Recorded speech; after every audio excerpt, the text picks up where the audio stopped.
most people unaware, like to end a scene without a care. There simply is no curve inside, and you know we don't spin all day and night.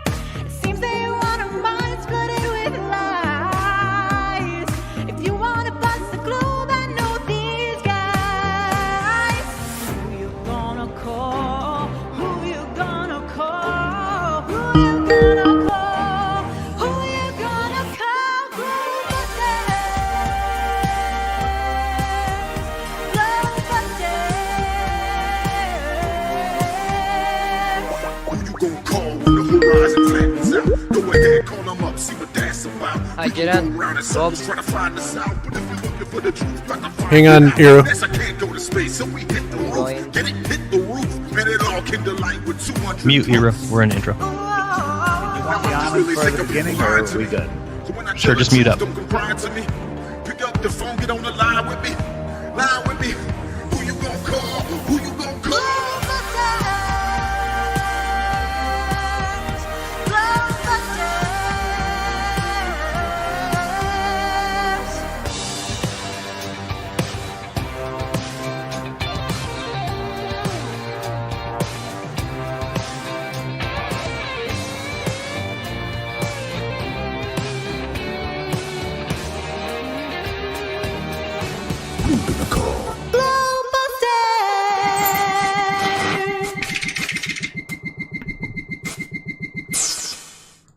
And welcome everybody to GlobeBusters, relatively speaking of special relativity. I am your host, Bob Xanadude60, and we are back with another great show for you today.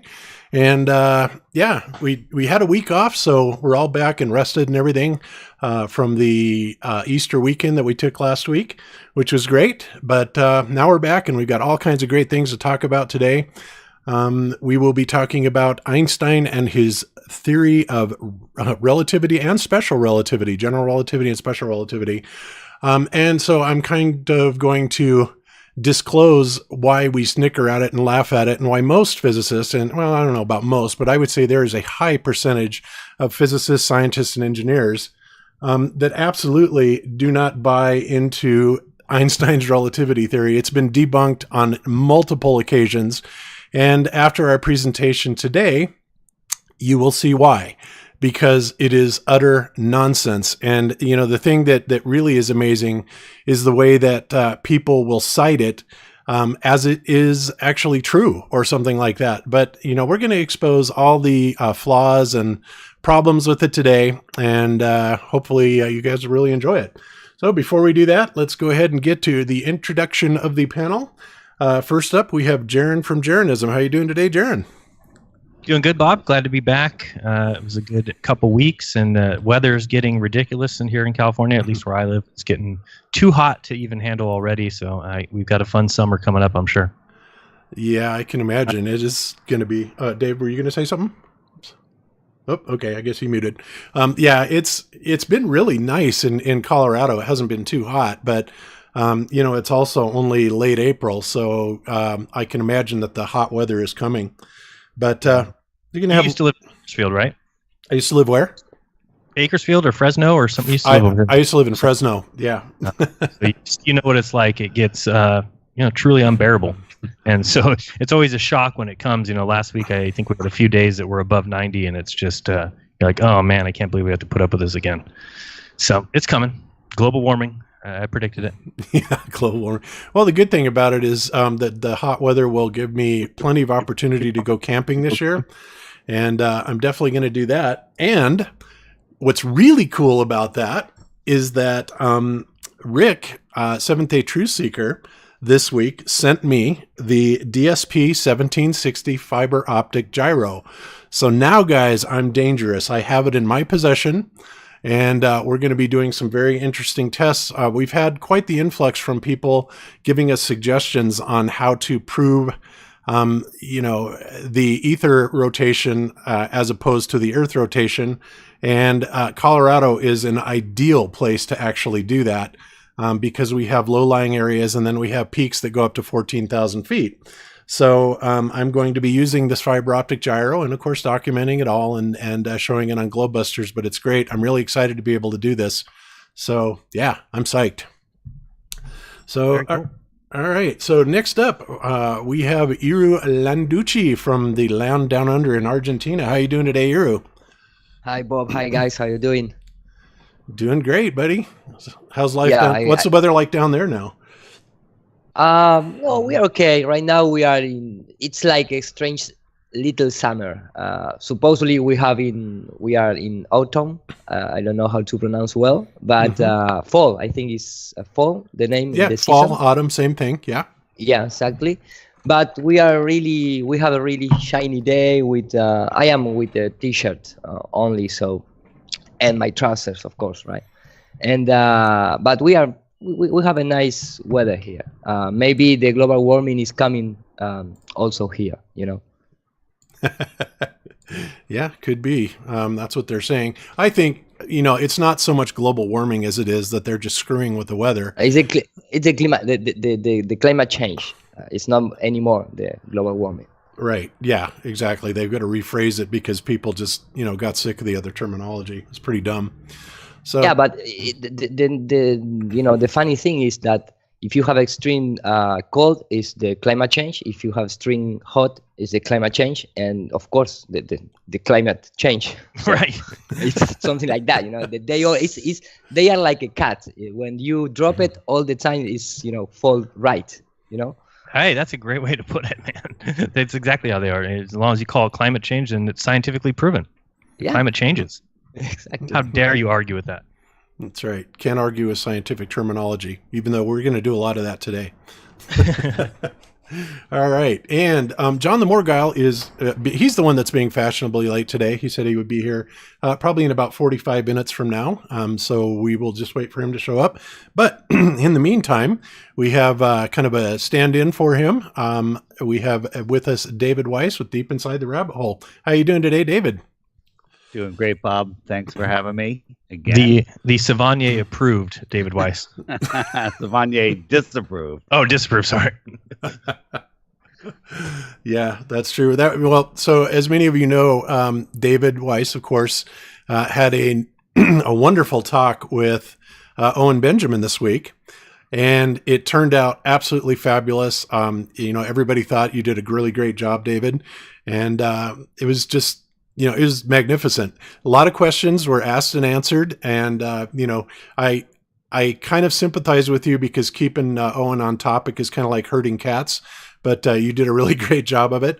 And at some point during the show, we'll also maybe talk a little bit about some of his ham radio questions that he had, if I can remember what they were. Sure. If I had another 3.5 hours, I would have gotten to half of what I wanted to talk about. So it went as expected, and it was a fun conversation, and that's all it was. So I like what he's doing, and I keep listening to him. So there you go. All right. I think it's just really good to hear Owen talk and you as well, Dave, and actually hear a real conversation between two people that are awake, that don't hide behind fear, don't hide behind consensus. Who can just talk openly about possibilities. So I thought that's what Owen was great at, is just putting that out there and saying, hey, there's no problem with talking about things. It's actually a healthy exercise. I think a lot of people feel that it's scary or that it's dangerous, and it's not. It just simply isn't. And I think Owen's done a few videos since then, and he's made that point over and over again that these are not the dangerous topics that are actually causing people to be killed or all the other crazy things going on in this world, that this is the topic that just people are talking about, and you're not even allowed to do that. And I think that tells us something. I took the clip of the what's dangerous about talking about flat Earth podcast, which was the next the next day, and I made a short clip. So that's on my channel in the Owen Benjamin playlist, or near the top of my video list. If you haven't heard it, it's amazing. He just talks about all of the lies in the media that he listed like 50 of them off. That have really caused damage, and what difference does it make when you talk about flat Earth? Well, who does that hurt? Yeah. Right. Simply questioning it. Yeah. It Well, was, maybe it was some good. Jesuit die every time that we speak about flat Earth or something like that. It's possible. It's quite possible. Yeah, no kidding. So, Jaron, I heard you mention, I don't remember exactly where, I think it was on Raw, that last week you went to, I guess, your mom's house and you were kind of stifled from talking about anything. What was up with that? Right. And sadly, I saw some comments. I think it was on Ginger Sugar Bush's channel where he simulcasts our Raw show.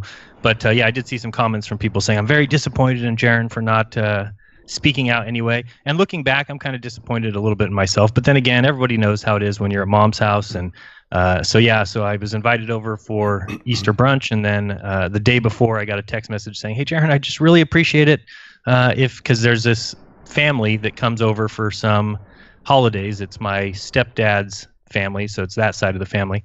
And he's got, it's a husband and a wife and 2 high school aged daughters. And I guess my mom told me that she didn't even remember when. She said about a year ago or something, I was making some comments about education being indoctrination and why I thought that. And it was kind of just a topic that was brought up in a random conversation. Well, I guess driving home, these high school daughters were talking to their parents about it to the point where they got so flustered with it that they decided to call my mom this time and say, hey, can we mention to Jaron that it would be great if he didn't mention any of his conspiracy theories or flat earth theories during Easter.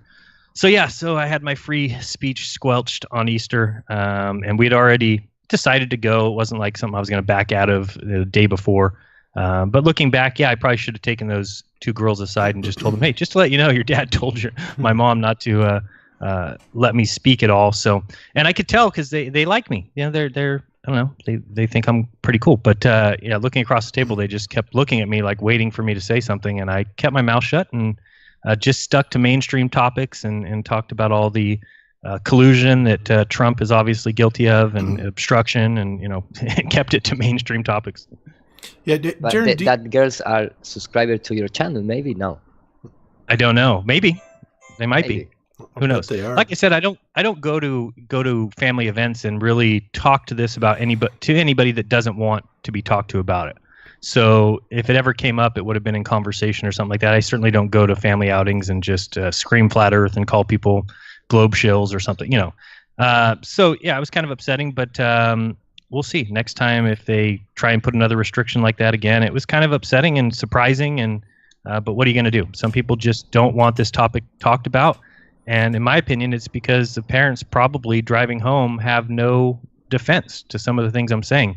And it's just not the way things should be. If I'm saying something so drastically wrong, then on the ride home, they should be able to tell their daughters why I'm wrong. And obviously they can't do that or are afraid to do that. And I just don't think that's how society should be. Yeah, I agree. But, on the other hand, it does tend to be kind of a hot topic, and it can cause a lot of intense emotions. So there's probably better things to talk about on family get-togethers. Even though I have to admit, every time my sisters come over, of course my parents are both gone, but whenever my sisters come over, or my in-laws, that's the first thing Cammie and I both start talking about. So we're pretty guilty of it. But, yeah, no, it's if somebody is not wanting to talk about it, that's where I think that people just need to accept that. There's just some people who can't or don't want to approach that topic, and I don't think pushing it on them is going to change them at all. I always think back to when my buddy told me that 9/11 was an inside job, and I told him to shut up and never talk to me again about that subject. And if he would have kept pushing it, I'm not sure that would have helped at all. Just him mentioning it to me put it in the back of my mind, and it was probably years after that I no longer had a job and was home, running my business from home and on the internet, and just said, hey, let me look into this a little bit, because he told me that. And so I started looking into it, and by the end of that evening, or at least the next couple days, I understood why he told me that, and I understood the theories behind it, and why it's at least true in my opinion that certainly it wasn't as we were told, and it wasn't as placed in the media. So I think that anytime you can just put that little thought in people's minds, it's a good thing to do. And if they don't want to talk about it further, then just leave it. And eventually they're going to find it on their own if they really, truly are searching for the truth or care about it. And otherwise, if they don't, well, you're not going to convince them anyway. It's just like people who believe we went to the moon. I don't think those are the right people to start talking flat Earth to. Yeah, I totally agree. So, all All right. Well, and we do, of course, we're always doing what we do. So, I guess we can take a day off every now and again, right? Won't kill us. That's right. So anyway, okay. So in other news, guys, you're going to be really pleased to hear this. Of course, we've all heard, Don, I forgot his name, the NASA astronaut, Pettit. Yeah. Pettit.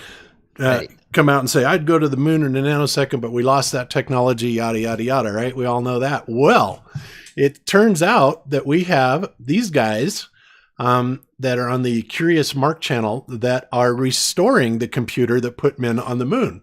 And it's funny because they're seriously doing this, and they want to have this computer restored by July 20th or whatever the anniversary is of Apollo, the 50th anniversary, which I know is like around July 20th of this year. Yes.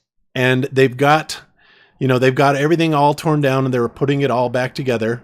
But yeah, it's the guidance computer, Apollo guidance computer, that they are putting back together.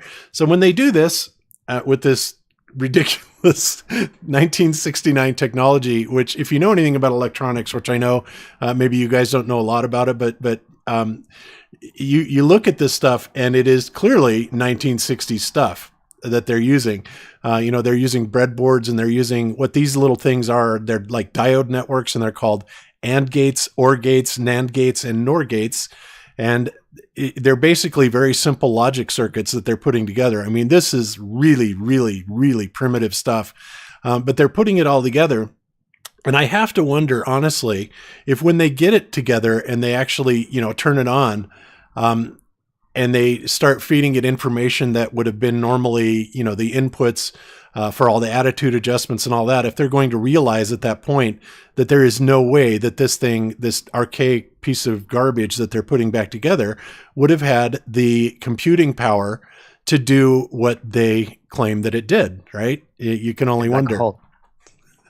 Maybe the black hole was caused by these guys, Yeah.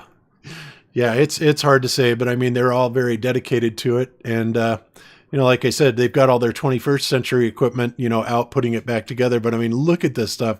Absolutely ancient stuff. They didn't really have any advanced integrated circuits. And of course, microprocessors, not really, not anything that you could ever, even call a microprocessor by today's standards.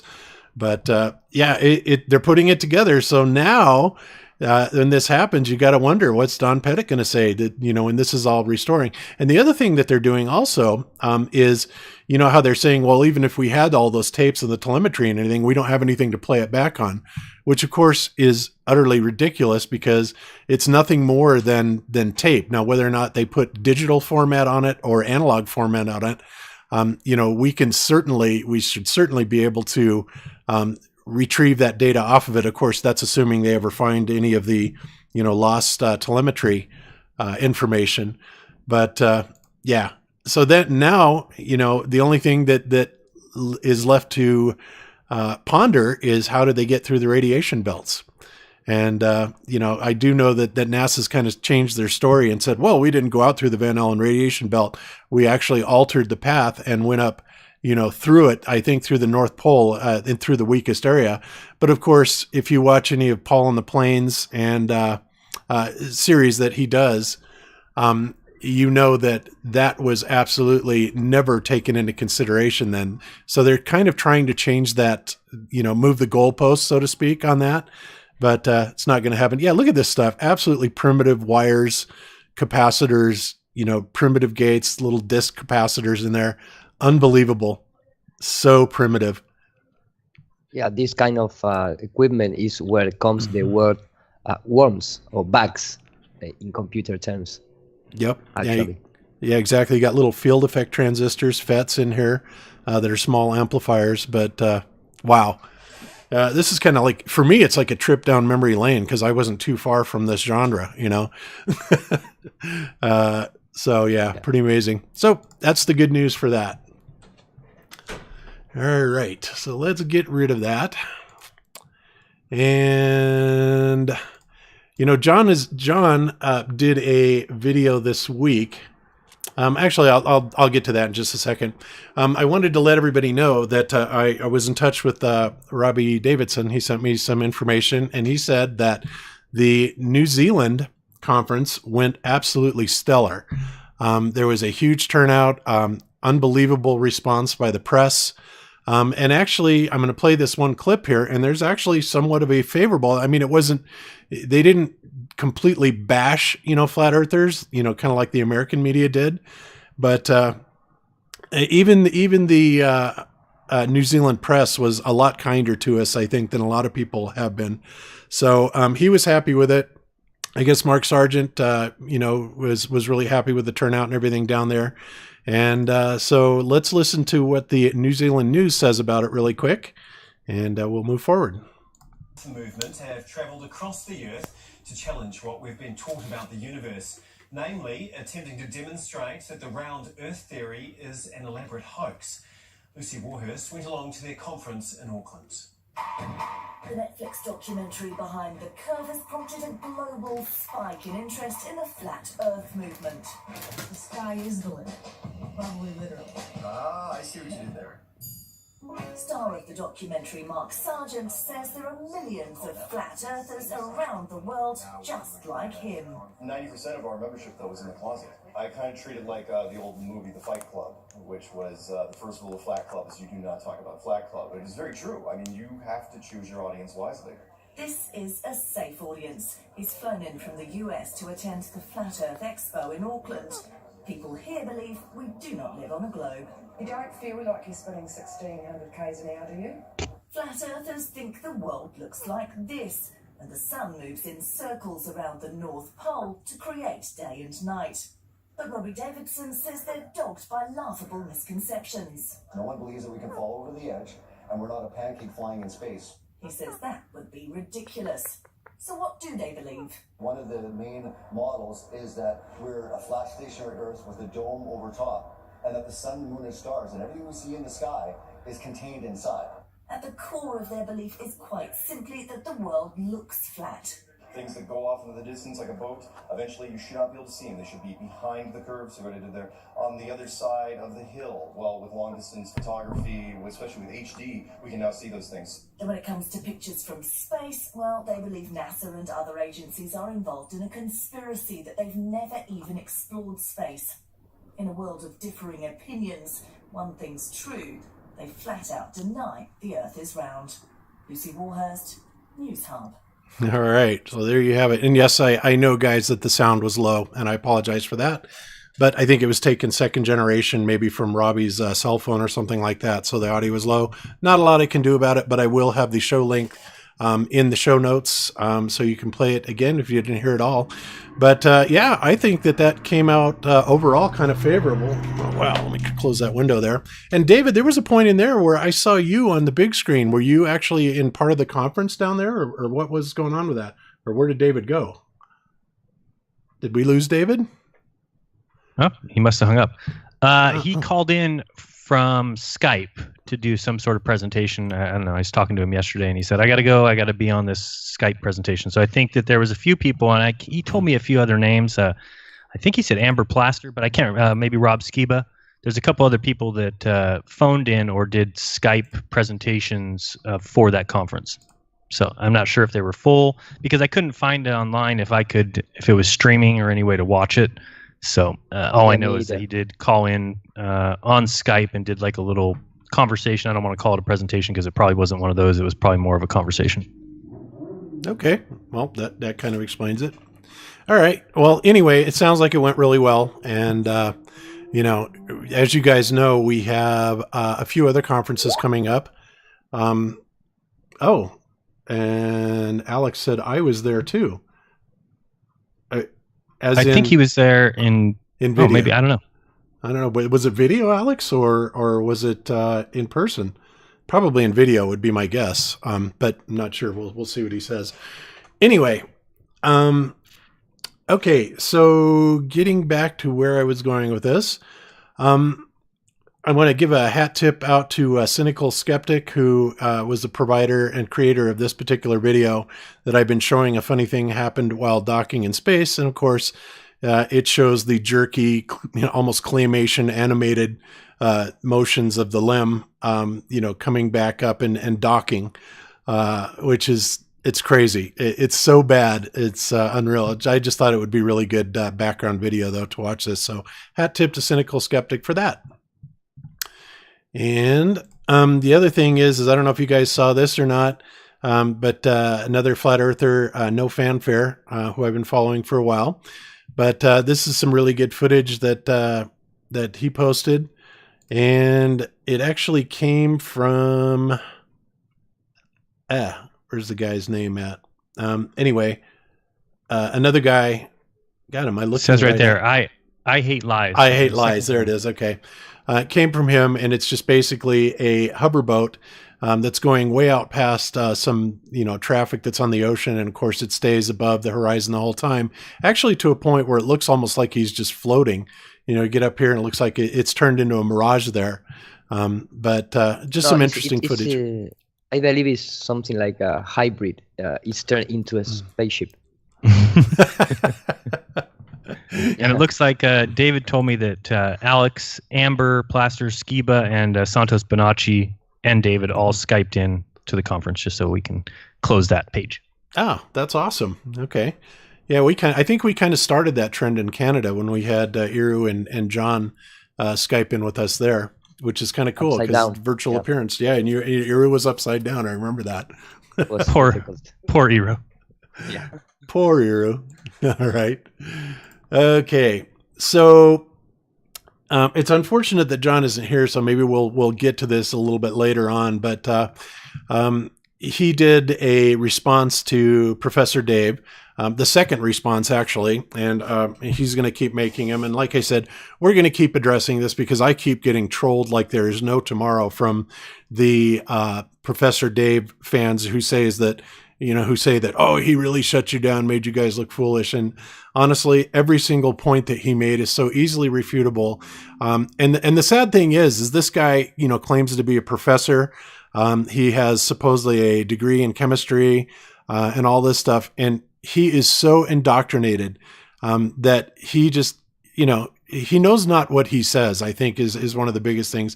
So Morgile's taking the time to go through a lot of this stuff point by point. And, I will continue on addressing, one, maybe two items per show about his ridiculous rebuttal.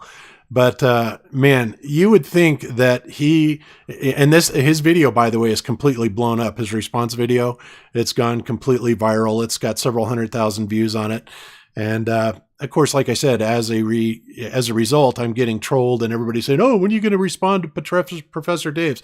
Well, I don't really want to dedicate a whole show to it, but, I will do it in chunks and then maybe somebody will put it all together. But no, I'm not afraid to respond to Professor Dave because I don't know if you guys have seen his response, but it is utterly ridiculous on virtually every single point. The only point that I gave him, and I wrote back to him, by the way, also, and conceded, it's like, okay, great.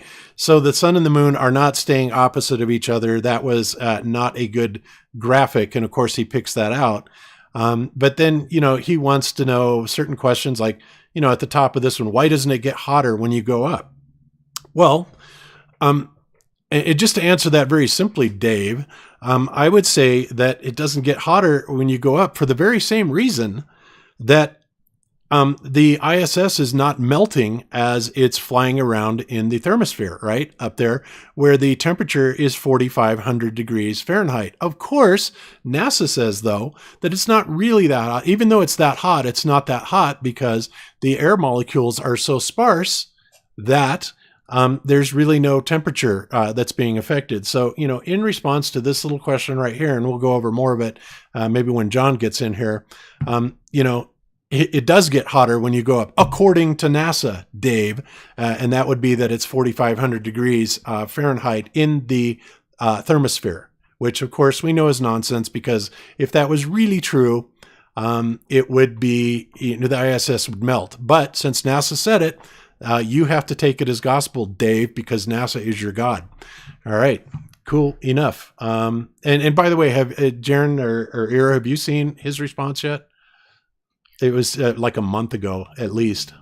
Yeah, I saw it when it was like at 100,000 views, and there's so much wrong with it. And again, with those people, I just don't see a point in arguing with them. It would be like, I don't know, it's just somebody who's that far into it. And again, his career, his business, everything is based on that being true.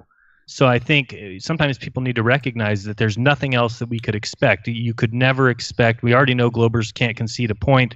They'll never say that there's a problem with their model. They'll never say that there's any issues, because that calls into question everything that they believe. And especially when you're talking about somebody who spent years in the educational system learning all that stuff, they certainly are never going to admit that they learned lies, or that they're promoting lies or teaching lies or relaying lies. So they're just not going to do it. And so his answer or his response video is exactly what I would have expected from him. And so I just drop it there. It's just, you're not going to get him to concede. You're not going to get him to ever say, oh, you're right, maybe the earth could be flat. Oh, you guys are making some decent points. Anytime any Glober ever said that, they'd be crucified in their own community. They still can't curb the water. So the rest is a little boring. You know, we have been through all this kind of response how many times? So it's a new guy, but it's the same questions, the same response. You know, that's my opinion, of course. Yeah, I agree. So anyway, and one of the other questions, of course, that he asked, and many people ask, and that's really the only reason I'm going to address this, is, you know, people think they really have us when they say, oh, really? Well, then what's causing the eclipses? And of course, the answer to that, and I'm beginning to believe this more and more, the more I look into this, the more that in my opinion, and I'm not speaking for anybody else, but in my opinion, what is actually going on here is I'm tending to go with the ancient recount, the stories about Rahu and Ketu. What are they? Well, there's all kinds of different variations on what they're saying, but the reason that I tend to believe that whatever they are actually real is because of pictures like this. And we've shown these on several other shows before. And these objects are not just random things. They're not, you know, they're not little dots on the window of the plane.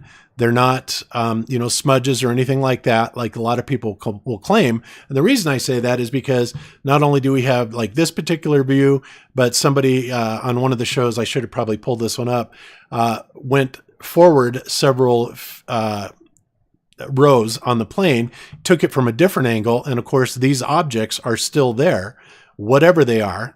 But, you know, they kind of look like a little serpent.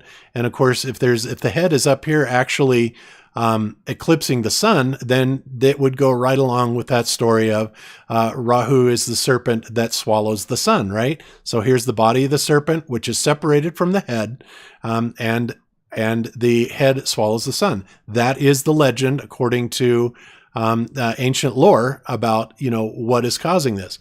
Well, so we've got all these pictures of it, and this particular guy, and I got to give a shout out to this guy, FE Magic. He did a couple of videos on it, and he came up with a compilation of several different angles and several different shots of this, of course, and this is really good. You can see that. But let's go to this other one, and I think this one was really extraordinary. Here we have another view of it, and he's zoomed in, and so we really get a good shot of it here as soon as he brings this up just a little bit. But look at this object. What on earth is that? Okay, is this the alleged Rahu or Ketu? You know, you have to wonder. But that object is definitely there. It's been caught by many people. And so there they are, right? Now this is a slightly different orientation of how they're laid out. Before it was kind of more of like a serpent tail, but in this particular instance, we have these same objects. And by the way, I find it interesting, especially when you get, let's see if I can capture it. I mean, this kind of looks like a giant eyeball in the sky, doesn't it? I just thought that was kind of interesting, you know, that they kind of look like that, kind of like these large eyeballs in the sky. So I'm going to go, you know, in my opinion, I'm going to say that I think that whatever these objects are, dark bodies, whatever, maybe these are the same thing that Crow and Chris maybe photographed or something like that. But I think that Now look at that. That's absolutely extraordinary. Whatever that is. That is a great shot of it right there. You guys have any thoughts on what this could be? Have you thought about this much? Yeah, I believe, at the first time I was into the history about Rahu and Ketu and so forth, but after looking in and and make some motion tracking in composition software and things like that, for me it just is a lens flare. I mean, when you ask what is that object, for example, I think it's just a single object, which is a black body object, and I don't know what it is. I don't know is the moon in the case in the sun eclipse, or it is a black body. Like not just the ancient history talks about this black bodies in the skies. Also, the Royal Society of London, I have the books mention it, two black bodies up in the sky.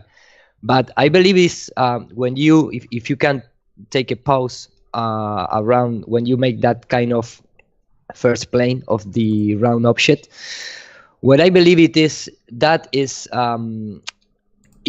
the actual eclipse, the actual object that eclipses the sun in a way, in the pattern of the lens flare. And what you're looking at, it's the black body that covered the sun with the halo light halo around that. And when you see in multiple videos, you can see different information because it's more based in the lens than in the actual object. That's my opinion, of course. But you have some videos when these tiny lens flares start shaking it and changing positions and things like that.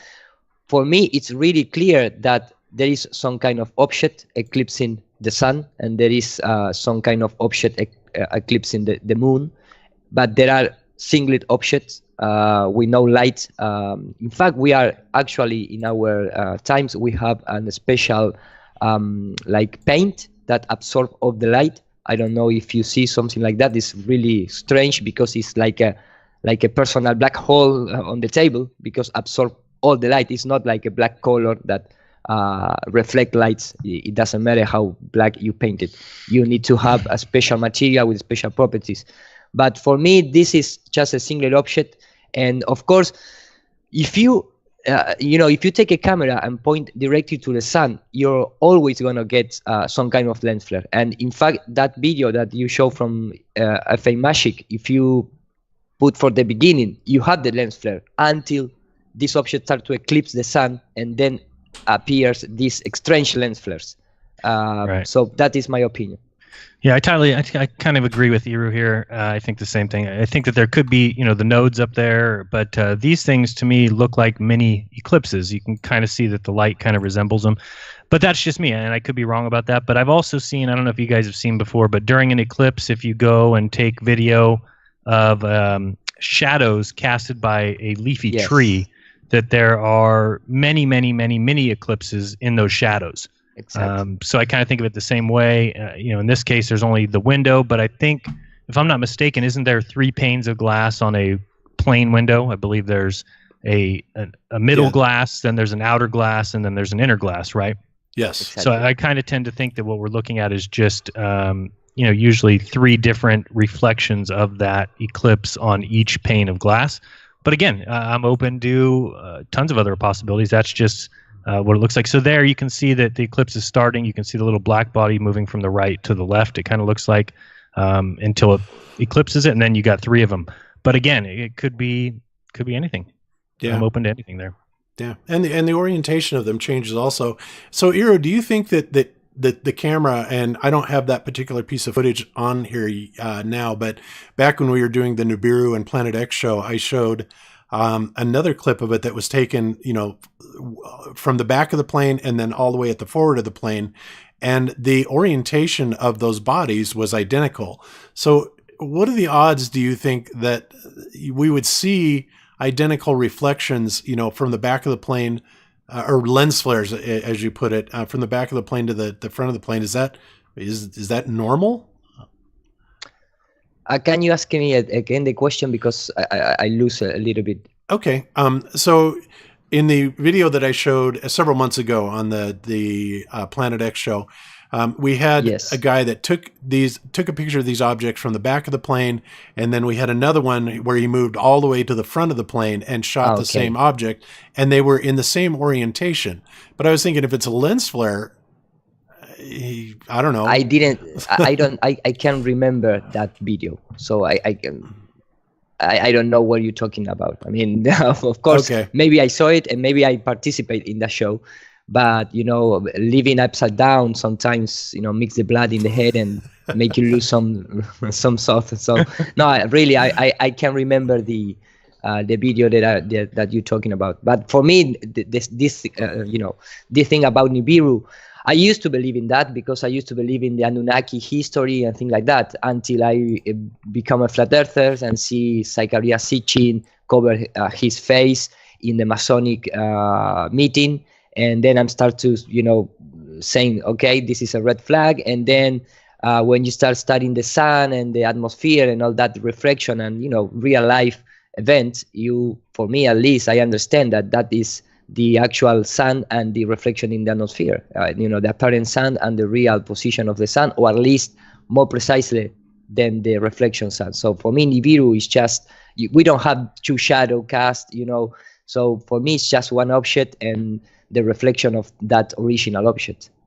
Yeah, I just have a hard time in trusting anything that's taken from inside. I've seen so many videos of people saying, look what happens with the moon, look what happens with the sun, but it seems like every time that there's an anomaly, or at least most times, it seems to happen when they're inside or inside glass. Now this one here you're looking at certainly seems to be outside. This is outside. I was just going to say that. But then again, I mean, you're still looking from behind a piece of glass. That's the way any photograph would always work, is so there's always going to be a piece of glass between what you see and reality. So usually when there's something anomalous that goes on and then you ask the photographer if they could see it with their naked eye, usually their answer is no.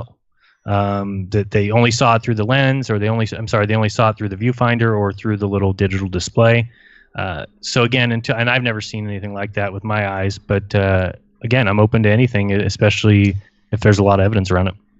No, in fact, something that for me at least we need to, trying to make a step on that is that we still are looking through a glass, which is the atmosphere. I mean, we don't have any footage, 30, 40 kilometers up in the atmosphere, looking to the sun and, moon of the eclipse,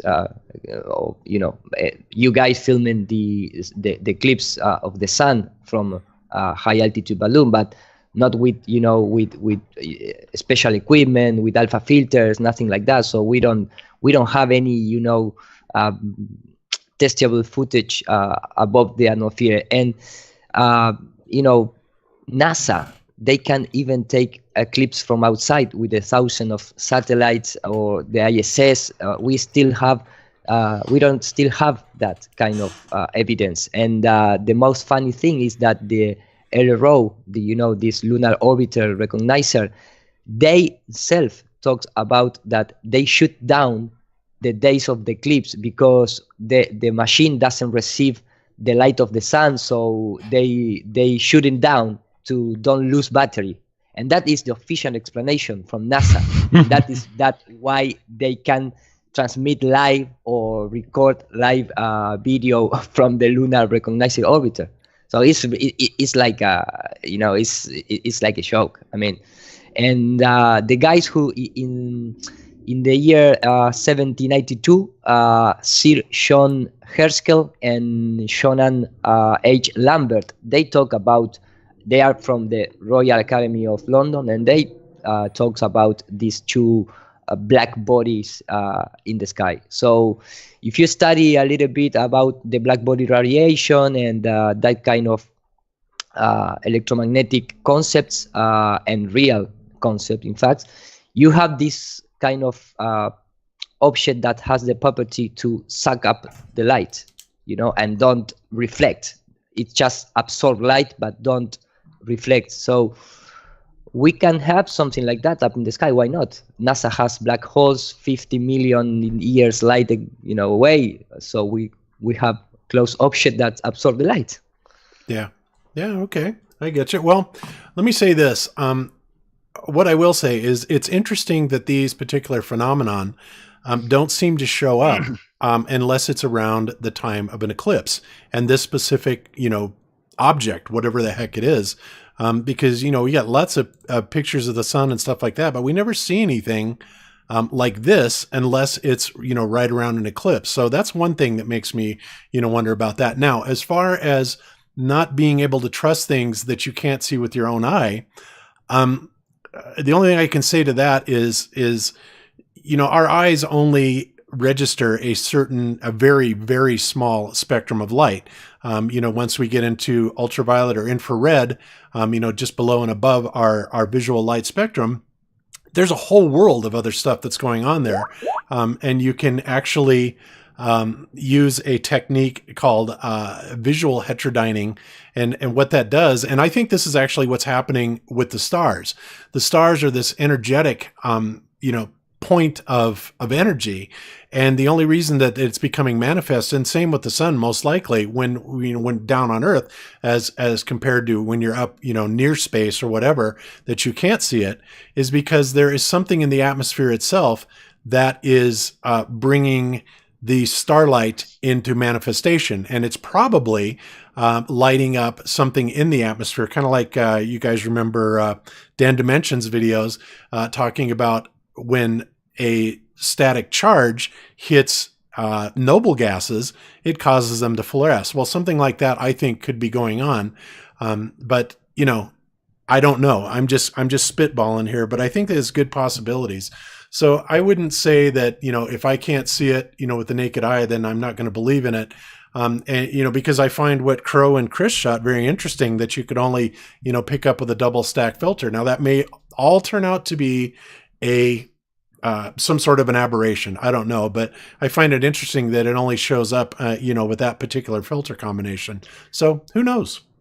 Yeah, I put on the comment on the Skype this nanotubes special coating.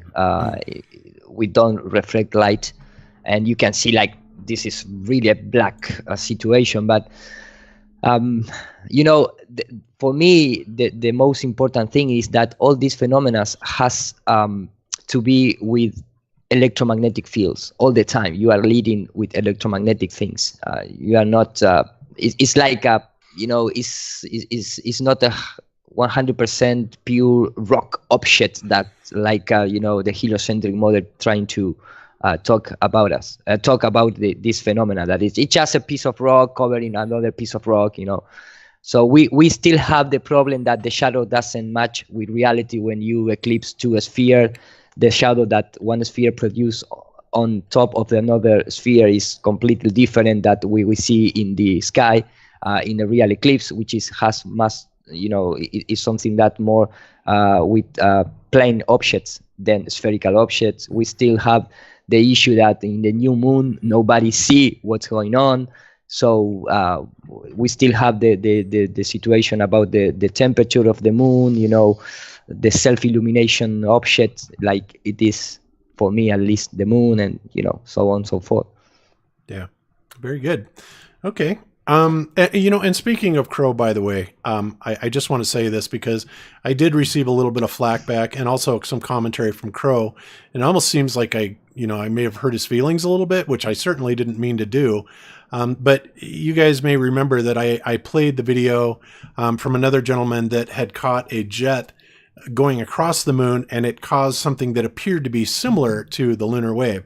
Now, that was interpreted by a lot of people that I was saying, well, this is it, and that's it. Even though I made it very clear at the time that, in my opinion, it was an explanation. And it doesn't even necessarily mean that it had to be a jet that caused it. What I was saying is that when you compress the atmosphere or change the characteristics of the atmosphere, the lensing characteristics of the atmosphere will also change, right? It's kind of like, looking through viscosity, changing the viscosity, looking through water, something like that. So if you compress the atmosphere, you've changed the viscosity of it, and you've also changed the lensing characteristics of it. Now, a jet could do that, yes, But also something on the ground could do that as well. Glider pilots fly around, and the reason that glider pilots are able to stay in the air for so long is they catch these rising columns of air called thermals. Well, these rising columns of air cause visible distortions in your field of view. And anybody that has ever looked at a long highway on a hot day can see that. There is an absolute change in your what you're seeing visually, right? So it could be that maybe it was a jet, maybe something happened on the ground, maybe some sort of explosion, maybe an earthquake, or maybe something happened up above that caused a compression wave going down in a downward direction. In other words, my point is I certainly am not trying to debunk Crow. And first of all, I wouldn't be debunking Crow because Crow doesn't even know what is causing that. And so that's where we have to start. First of all, I was simply throwing out possibilities of what could be causing that. And I just want to make that perfectly clear. And if I stepped on any toes, Crow's or anybody else's, I sincerely apologize. I'm simply, I'm in the same boat as Crow is. I don't know what's causing it. There could be a lot of different reasons. And I was just throwing out possibilities. Yeah, no, I totally understand where you're coming from as far as that goes. And I looked into a lot of, you can just search, plane crosses moon, and there's a ton of footage on YouTube. And, I couldn't find any that showed the same wave at all. But then again, I think to see a wave like that, the plane would have to be extremely close to you. Most of the stuff that I can find online is the plane is pretty far away, and so you can see the little wake that it leaves, or the plume, if you will, and it certainly doesn't cause any kind of wave on the moon. But again, like I said, if it's a very close plane and it flies above or below it, you might see a little wake like that. But no, to me, it seems like the lunar wave is definitely something separate than what we're seeing with planes. But again, I could be wrong.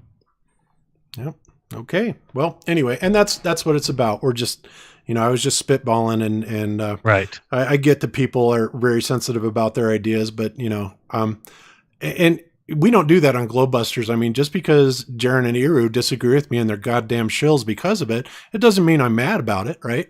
Right. No, in fact, we disagreed about the eclipse object right now. Right. And now Iru and I are shills. See, you remember how that works? That's yeah, right. man. Don't forget to pay me, okay? That's right. So anyway, okay, well, cool. All right, so since John isn't here yet, I guess we won't go over his stuff. So I'm going to launch kind of right into the main subject here. And the first thing I want to start out with is something that a lot of people, well, I don't know, may or may not know, but let's start out with looking at what the definition of a scientific theory is. And the reason I want to define this is because a lot of people say, oh, well, such and such is just a theory, like gravity is just a theory, or anything like that, right? But then the Globers will come back and say, well, yeah, but a theory is really something that's really been proven over and over and over again, and it's more of an axiom than a theory. So let's actually look at what Wiki says about scientific theory here. And this, believe me, is going to fit into context very well, and I'll explain this in a minute. So let me read this. So a scientific theory is an explanation of an aspect of the natural world that can be repeatedly tested and verified in accordance with the scientific method. Of course, anybody that watches Nathan Oakley's show knows all about that, right? Using accepted protocols of observation, measurement, and evaluation of results. Where possible, theories are tested under controlled condition in an experiment. In circumstances not amenable to experimental testing, theories are evaluated through principles of abductive reasoning. Established scientific theories have withstood rigorous scrutiny and embody scientific knowledge. Okay? Now, I could go into this whole thing about abductive reasoning, but that's another subject because this links back to something else. But let's continue on. So the meaning of the term scientific theory, often contracted to theory for brevity, as used in the disciplines of science, is significantly different from the common vernacular usage of theory. In everyday speech, theory can imply an explanation that represents an unsubstantiated and speculative guess, whereas in science, it describes an explanation that has been tested and widely accepted as valid. Now, you need to keep that in mind, guys, because that's what science says a scientific theory is. And this is very applicable to where we're going to be going with Einstein here in a little bit. 3 different usages are comparable to the opposing usages of prediction in science versus common speech, where it denotes a mere hope. Okay, great. So now that we've got that out of the way, what I want to do is I'm going to, this, by the way, is a good companion subject to a show we did several months ago called Sunday Mass. And ironically, Sunday Mass didn't get a whole lot of views on it. I think it's still under 13,000 or something like that. And I suspect the reason for that is because people saw Sunday Mass and probably figured it had something to do with church. But no, Sunday Mass was more about Mass, right? And I think I actually, it was one of my favorite shows. I thought it was a really great show in what we exposed about Mass and that. And essentially that science has no idea what Mass is. It changes, in a million different ways, whether or not energy is part of scientific mass or not. Some people say yes, some people say no. Mass, according to Einstein, as it approaches the speed of light, becomes infinite, right? And so infinite in what way? In size, in material, or infinite because there's an infinite amount of energy there as it approaches the speed of light? All of these are questions that you need to keep in mind when we're speaking of special relativity, and then you're going to see how silly this whole thing is.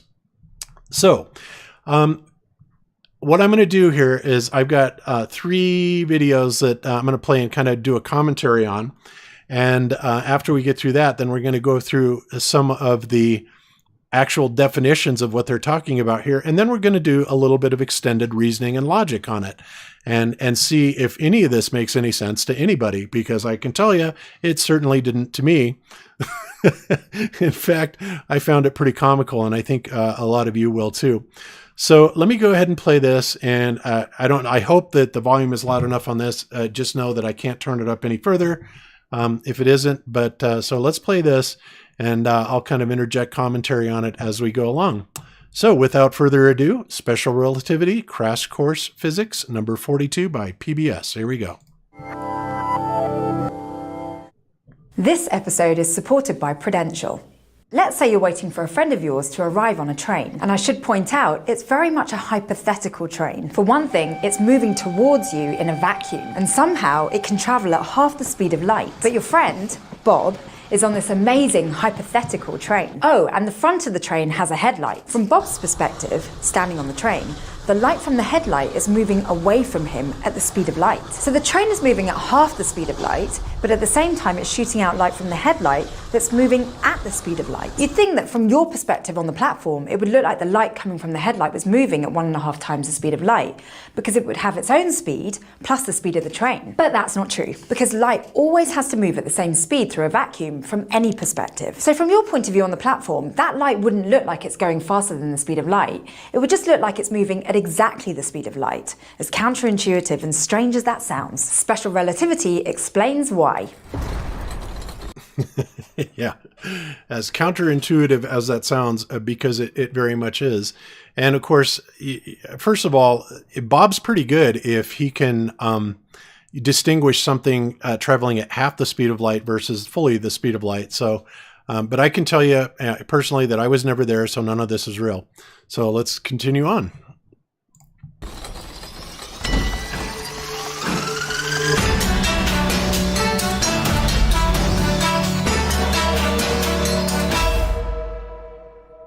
The theory of special relativity was proposed by Albert Einstein in 1905. It explains the behavior of things that move very, very fast, as in a significant fraction of the speed of light, where... Okay, now, the first thing she said was the theory of special relativity was proposed by Albert Einstein in 1905, okay? Now, we just covered what theory meant. Now, theory, he's just proposing it, but, in our strict definition of theory, it's something that has been, more or less rigorously tested, right? And in fact, you will find that every component that we're talking about here has no way of being tested, period. It is absolutely, once again, a mathematical construct. And for anybody to say that this theory it even qualifies as a scientific theory in the definition that we made of it earlier. I'm sorry, but it just doesn't. It fails in every single aspect of it. So it's no theory, but as long as Einstein says it, then, it doesn't have to pass any of the criteria to meet the scientific theory definition that we just covered a minute ago. So let's keep going. As in a significant fraction of the speed of light, where regular Newtonian physics doesn't always apply. It's called special relativity because it only applies to specific situations where the different frames of reference aren't accelerating. They're called inertial reference frames. In our train example, the two reference frames are the perspective of someone standing on the train and someone standing on the platform. Neither reference frame is accelerating, so they're inertial, and so special relativity applies. Now, special relativity... Okay, great. Now, I just want to make that perfectly clear about the frame of reference, what we're talking about here. And so I'm going to go to the Wikipedia definition here, where it says, in physics, a frame of reference or reference frame consists of an abstract coordinate system and a set of physical reference points that uniquely fix or locate and orient the coordinate system and standardized measurements. In n dimensions, n+1 reference points are sufficient to fully define a reference frame. Using rectangular or Cartesian coordinates, a reference frame may be defined with a reference point at the origin and a reference point at 1 unit distance along each of the n coordinate axes. In Einsteinian relativity, reference frames are used to specify the relationship between a moving observer's and the phenomenon or phenomena under observation.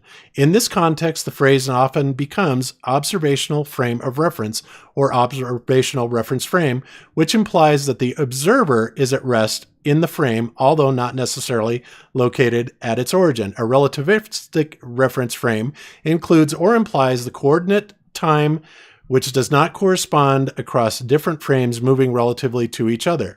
The situation thus differs from the Galilean relativity, where all possible coordinate times are essentially equivalent. Now, that's the standard frame of reference. Now, what we need to look at here is the inertial frame of reference, okay? And here it says, and all inertial frames are in a state of constant rectilinear motion with respect to one another. An accelerometer moving with any of them would detect zero acceleration. What does that mean?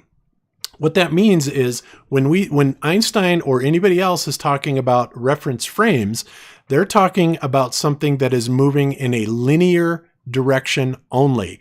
There is no accelerated, linear and not accelerating, meaning it's not speeding up, not going down, but also linear in that it is not turning, it is not arcing, it's not making any sort of turn away from your frame of reference, because that would be a curvilinear path. And in that case, relativity and the inertial frame of reference that defines it is right out the window. Okay, so when we are talking about inertial frames of reference, we are talking about something moving in a straight line only. That is important to understand, a straight line only. As soon as you take a curve or apply a curvilinear motion to that, relativity's out the window, okay? So I just wanted to make that very, very clear to everybody. So let's get back to what she's saying here, and let's move forward. Inertial, and so special relativity applies. Now, special relativity is built around two main assumptions or postulates. The first says that the laws of physics are all the same in all inertial reference frames. It doesn't matter whether you're on the train or on the platform, the same equations will apply. This has to be true because there's no real way to distinguish between reference frames. For all Bob knows, from his perspective on the train as it passes the platform, he's sitting perfectly still. While the platform zooms past him, or the platform could be staying put while he moves past it. The first postulate tells us it doesn't matter. The physics will play out in the same way no matter what. The second... Okay, so as you noticed that she said that there are basically two postulates or assumptions, right? Assumptions. That everybody knows what an assumption is. It is certainly not a tested fact. So already we have completely fallen out of the scientific definition of a theory or scientific theory, because we've already introduced two postulates here that they cannot prove, and in fact have disproved on several occasions, but we'll get to that. So this is the first problem with Einstein's relativity. We're basing it on two initial assumptions. So we've covered the first postulate. Let's go ahead and look at the second postulate. Postulate says that the speed of light in a vacuum is the same for all observers, about 300 million meters per second, always, whether or not the light source is moving. Physicists have tested this fact with lots of experiments. It's definitely true all the time. So even if Certified science. Holy smokes. I know, right? It's definitely true all the time, and you can't argue with it because Einstein said so. Right. It has nothing to do with observation or testing or experiment, because this is, theory. And when you're talking about speeds of light and I mean, the comment that she said that physics will remain the same whether the train is moving or the platform is moving isn't true at all. And we've talked about that before with length contraction, that, fitting that ladder into a garage. I've done the little graphic before, and it clearly shows that it's not true. It is a paradox. But again, they just continue on with their stories. Yeah, in fact, we still have no, you cannot recreate the vacuum that they propose. That is the first thing. The second thing, they can agree if the light is photons or waves. It can be both. It's like you are talking a relation in that terms. So this is like this girl talk. You need a lot of assumptions to to play with this kind of science. Yes, and let's not forget that over the years and all the times that the speed of light has been supposedly measured, they have come up with different values almost every single time, and sometimes they are dramatically different. So to say that the light travels at exactly the same speed is certified science, true no matter what, and they know this for a fact, is ludicrous. Not only that, there's a million examples, news articles, mainstream science that talks about how they have gone into superluminal speed or faster than light speed, and as well as being able to slow down and actually stop light right in its path. So, I mean, but again, they put out so much bullshit and so much nonsense that they can't even keep up with their own lies, because they're constantly trying to make this new sensation going on. But, in this particular example, according to Einstein, it's certified science that light travels at exactly 186,282 miles per second, period. And you can't argue with it. It's certified. All right, let's continue. All the time. So even if light is coming from a train that's moving at half the speed of light, the light itself is still moving at about 300 million meters per second. And this is where things start to get weird. You already know that speed multiplied by time equals distance, but special relativity tells us that when it comes to light, speed is always constant, which would mean that the other two variables would have to change, time and distance. And they do. When time changes, that's called time dilation, and when distance changes, that's called length contraction. Right? Now, remember, this is settled science, been tested, right? Time dilation. Yeah, we know that time changes all the time, right? I don't think so. First of all, let's look at what time actually is before we move on here. Just a second. Let me back up just a little bit there. Let's look at the definition of time. This is pretty funny, because time is a concept, okay? It is a man-made concept. It is not something that is tangible, that, physically exists or that we can manipulate or anything like that. So here we go. Wikipedia, the Baller's God page, says, says time in physics is unambiguously operationally defined as what the clock reads. Unambiguously. What does that mean? Well, unambiguously means in a manner that is not open to more than one interpretation. Well, okay. Well, Wiki said it. So, time in physics is unambiguously operationally defined as what a clock reads. See units of times. Time is one of the 7 fundamental physical quantities in both the International System of Units and International System of Quantities. Now, I was going to kind of go off into that in a non sequitur because it gets ridiculous all in itself, but I will spare you that nonsense, and we'll just continue on with where we were. Yeah, I mean, when you talk about, and that is a nice topic, because when you talk about, curving the time and space, you need to have geometry to curve something. So you need to show me what is the particle of time. It's like talking about like a chronon is a particle of time. Why they guys doesn't show us a particle of sound? For example, a phonon, on a magnetron. They can even show a particle of the magnet. They can even show a particle of sound. So they are not playing with that. They're trying, they are obsessed with this kind of LCH, quadradron, smashes particle to trying to understand the fundamental of the matter. But they can even show this kind of thing. So that how is going to curve time if it doesn't have geometry? And like you said, Bob, time is a concept, and the real thing about time is the real word talking about time is movement. And in fact, for me, more precisely, is cycles. So, of course, everybody knows that I can establish a cycle based on how Bob, run around the table, but it's not, a wise thing to do, because Bob is going to start to alternate his performance. So you're going to base these cycles in the only thing that for millennium doesn't change, which is the moon, the sun, and the stars. And you have the 3 calendars, and that is time for a human concept. It's the movement of an object that doesn't alternate or change his or its cycles. So the more wise things to do is say, okay, the moon, the sun, and the stars never change the rhythm of that cycle. So we establish time based on that movement of objects. So you don't have particle of times to play with at the first time, at the first glance, So what are you talking about, the speed of light or curving time and space? It's like talking about the Lord of the Rings. Exactly. And that is very well put, by the way. You're perfectly said. You're right. And they say, essentially it's based on what the clocks do. So a clock, if we take a clock, a standard clock, it's got a bunch of gears and springs and stuff like that. And they're saying that, like in Einstein's paradox, for example, if they take a clock and they 2 clocks actually, and they give one clock to a man that's standing stationary on the earth, right? And then they give another clock and to a man that's on a spaceship.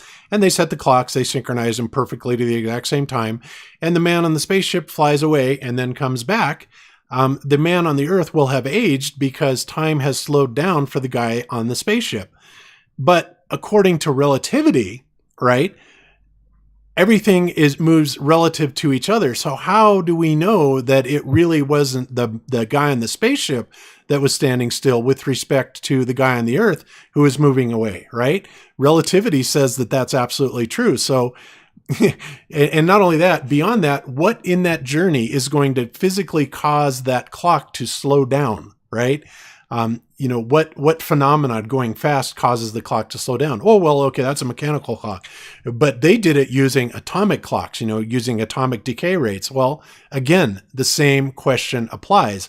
What is it that would cause this to physically change and slow down this mechanism, which we have calibrated to a scale that we have invented according to our concept, right? So it's silly, first of all. The whole thing about time being bendable or changeable or slowing or speeding up. Again, it's a concept. It's ridiculous to even assume this, but let's continue on. Changes. That's called length contraction. Time dilation occurs when another reference frame is moving relative to you. So time in that reference frame slows down relative to the time you measure. You can see why if we go back to Bob's train. Say Bob stands on the side of his train car that's closer to the platform, and he's facing a mirror on the opposite side of the car, 5 meters away. He shines a flashlight towards this mirror, which reflects the light right back towards him. From Bob's point of view on the train, the situation's very simple. The light traveled straight to the mirror and back, a distance of 10 meters at the speed of light. Sure, looking through the window, you saw the light travel to the mirror and back, but meanwhile the train was still moving. While the light traveled towards the mirror moved sideways relative to your spot on the platform. And while the light traveled back toward Bob moved even further sideways. The result is that you saw the light travel diagonally, as though its path formed 2 sides of a triangle. From your point of view, the light traveled a greater distance than it did from Bob's point of view. But special relativity tells us that the light's speed was exactly c. Yep. So if light stays at exactly c, but the distance increases, then what has to happen? Well, you need more time, don't you, right? So this is where they say relativity kicks in and time just so graciously slows down to accommodate the extra time needed for that laser traveling at c and can never change its velocity to get to that further point, right? So time has slowed down, but it gets better than that, guys. It's not just time that slows down, right? And so I'm going to let her talk about this. Let's continue on. Even though it travelled a greater distance. And if the light travelled a greater distance at the same speed, then it must have been travelling for longer. You and Bob are both timing the exact same series of events, but you're measuring a longer time than Bob is. So from your perspective on the platform, time has slowed down for Bob. That's time dilation. If you measure the distance the light was travelling from your perspective on the platform, you'd calculate that time slowed down for Bob by a factor of 1 divided by the square root of 1 minus the train's velocity squared divided by the speed of light squared. Now what's interesting about that is she uses the term time dilation, implying that time would be speeding up. To dilate means to increase in size, but fortunately, for special relativity, they included a new definition for dilation to mean that it can also contract, even though that is certainly not the standard definition that we've all ever been taught that. So let's continue on. We'll call this factor gamma, and it applies to any situation where another inertial reference frame is moving relative to yours. Time in that moving reference frame will seem to equal time in your reference frame multiplied by gamma. Gamma always has to be greater than 1 because the velocity of the moving reference frame always has to be less than c, the speed of light. So time is slower in that moving reference frame. Because time can pass differently for people depending on their frame of reference, there's also no universal concept of simultaneity. In other words, something that seems simultaneous to you might not be simultaneous to Bob. Say you see a flash of lightning at each end of Bob's train at the exact same time he passes you on the platform. I mean, we're already talking about a train going half the speed of light, so let's say it gets struck by lightning too, for some reason. You see both flashes at the same time and they're both the same distance from you, travelling at the same speed. So you can conclude that lightning struck both ends of his train at the same time. But from Bob's perspective on the train, that's not what happened. Because while the light is travelling from each end of the train to his eyes, he's moving. At the moment that you see both flashes, Bob has already moved past you, so he's seen the flash from the front of the train, but only that one. Then he sees the flash from the lightning that struck the back of the train. Light always moves at the speed of light, no matter what the reference frame is. That's the rule. So to Bob, lightning must have struck the front of the train before it struck the back of the train, even though they seem simultaneous to you. Does your brain hurt yet? As if time slowing down wasn't weird enough. Does your brain hurt yet? Mine does. We still need a particle of time. We are waiting for that proof. All right, let's continue on. Time slowing down wasn't weird enough. There's also length contraction. Length contraction means that if something is moving relative to you, its length in the direction that it's moving will seem shorter than it would if it wasn't moving. So you might have measured the train to be 100 meters long before it left the station. If Bob measures the train from where he's standing, it would be 100 meters long. But from your perspective on the platform as it moves past you, the train will be shorter. Let's say you want to measure the train as it moves past the spot where you're standing on the platform. The train is moving at half the speed of light. That's set. From Bob's perspective, it takes 666 nanoseconds for the train to pass you. Velocity multiplied by time equals distance, so Bob calculates that the train must be 100 meters long. Now you try taking the same measurement. Problem is, we already know that time moves faster for you than for Bob. While 666 nanoseconds pass for Bob, only 577 nanoseconds pass for you. And if the train takes 577 nanoseconds to pass you while it's moving at half the speed of light, it must be 86.6 meters long. In general, when something's moving past you, its length in the direction of its motion will be equal to the length you'd measure if it was standing still divided by gamma. Length contraction happens for objects moving at regular speeds too, but it's so tiny that there's no way you'd ever notice it. If the train was moving at 150 kilometers per hour, it would contract by less than a picometer. That's 100th of the length of a hydrogen atom. Okay, so what I want to remind people of is the first time we spoke of this length contraction, we spoke of it in terms of the Lorentz contraction, right? So the Lorentz contraction was used at the time as an excuse to debunk Michelson-Morley, right? The Michelson-Morley experiment, which, of course, the discovery of it, or the results of it, were that the Earth was not moving around the sun at 67,000 miles per hour. Well, science couldn't have that. It's like, oh my God, what are we going to do? So the first thing they did is they had Heinrich Lorentz come out with his Lorentz contraction, which was a mathematical equation that simply said essentially that when you are moving in a direction at a, it doesn't matter what speed it is, like she just said, whether it's slow or high speed, but the faster you go, physically, you or the object becomes shorter and shorter and shorter. So smaller and smaller and smaller, right? And this, of course, there is absolutely no, observable phenomenon, no experiment that has ever been used to prove this. And of course, I don't need to remind you that LIGO uses this exact same type of contraction phenomenon, right? When supposedly a gravimetric wave or a gravity wave goes through the arms of the LIGO apparatus, right? It shortens those arms. And when it shortens those arms, it changes the phase differential of the laser interferometer. And it says, bada bing, gravity wave. Okay, there it is. Again, we have no proof of this whatsoever. So does any of this fit into the realm of scientific theory so far? Or is it all just wild speculation with zero proof whatsoever? Well, I think we all know the answer to that. So let's continue. Yeah, in fact, go ahead. Maybe I'm wrong what I'm going to say, but for example, when they talk about contraction and dilation of the time, but not especially time, but I talking about more matter. I mean, for example, if you take the example of the Blackbird plane that I believe was the Blackbird or the SR-71 41, yeah, exactly. That thing that really expand matter, but based on friction, based on the interaction with the friction with the earth and the temperatures, and nothing about light speed and nothing like that. I mean, you need a medium and you are interacting with real matter, for example. So these things travel in the vacuum of space, and it's like a fantasy history. It's a fantasy book. I mean, it's not based on any kind of evidence of real measurement about all the things they are talking for, dilation of matter and contraction of matter.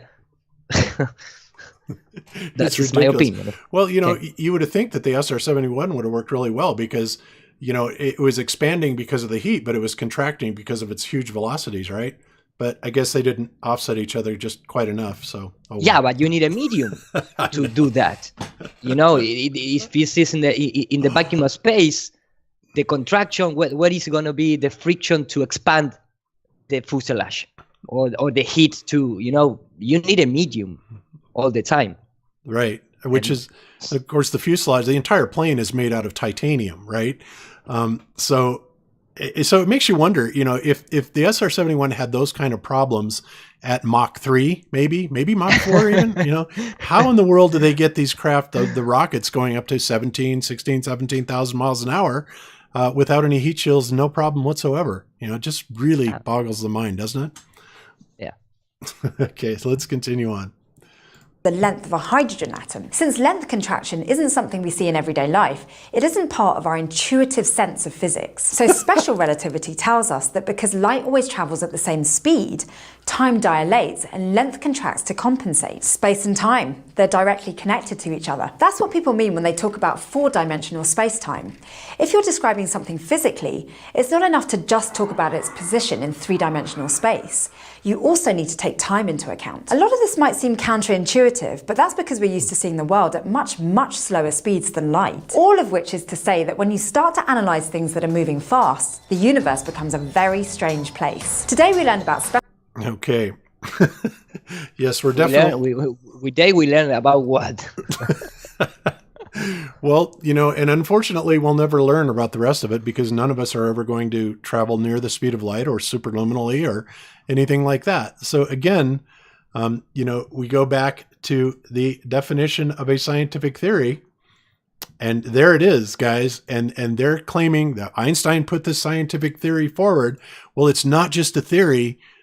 It is related to the diversity of phenomena it can explain in its simplicity. Unfortunately, we can't prove any of it, right? It's just math. It's so ridiculous.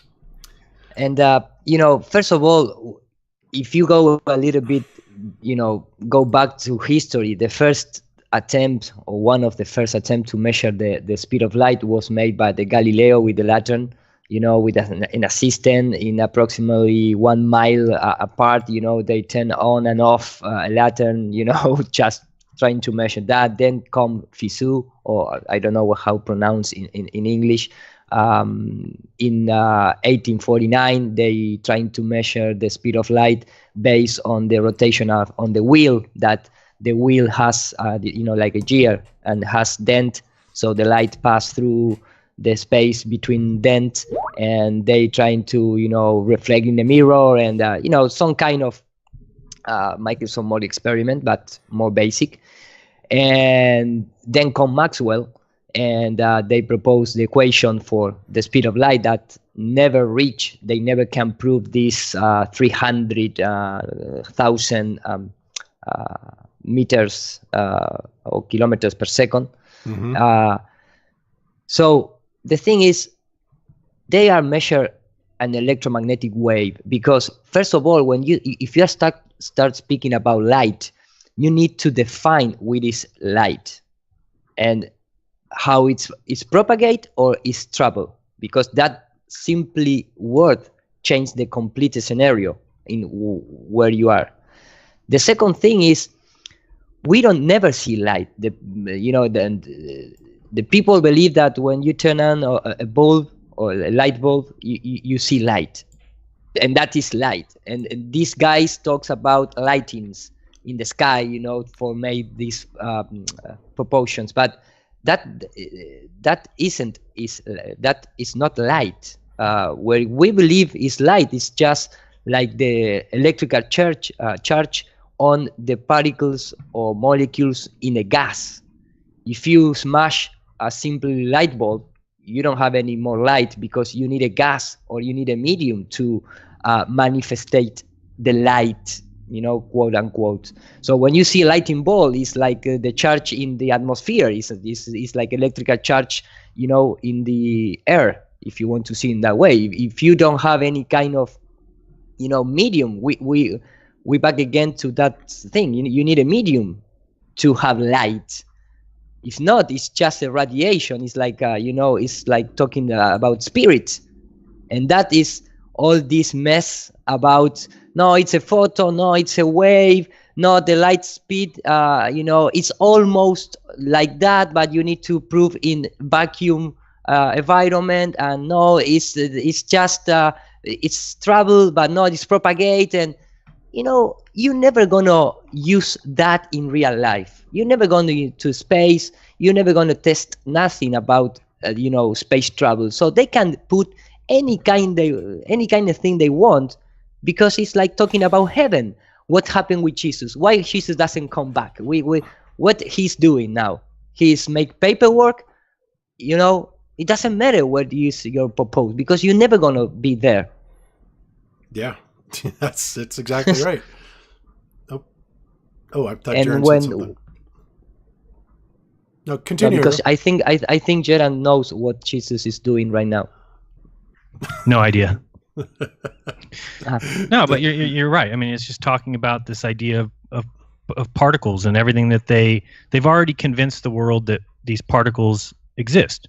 So these mathematicians, they try to testify like in a way that convinces people. So they're attempting to be some sort of authority. They operate in a way that you can't question their findings. You have to accept their findings. For example, the Large Hadron Collider at CERN or whatever, we're told that they're observing these particles flying around at these crazy speeds, crashing near light speed. But they use the word observe very deceitfully, because they don't actually mean observe with their eyes. What they actually mean is that they modeled and simulated the experiment with what they're calling particles. And then they use the word observe, and by doing so, that's tricking the normal person, kind of to scare them away from ever challenging that crazy assumption by treating particles as a fact.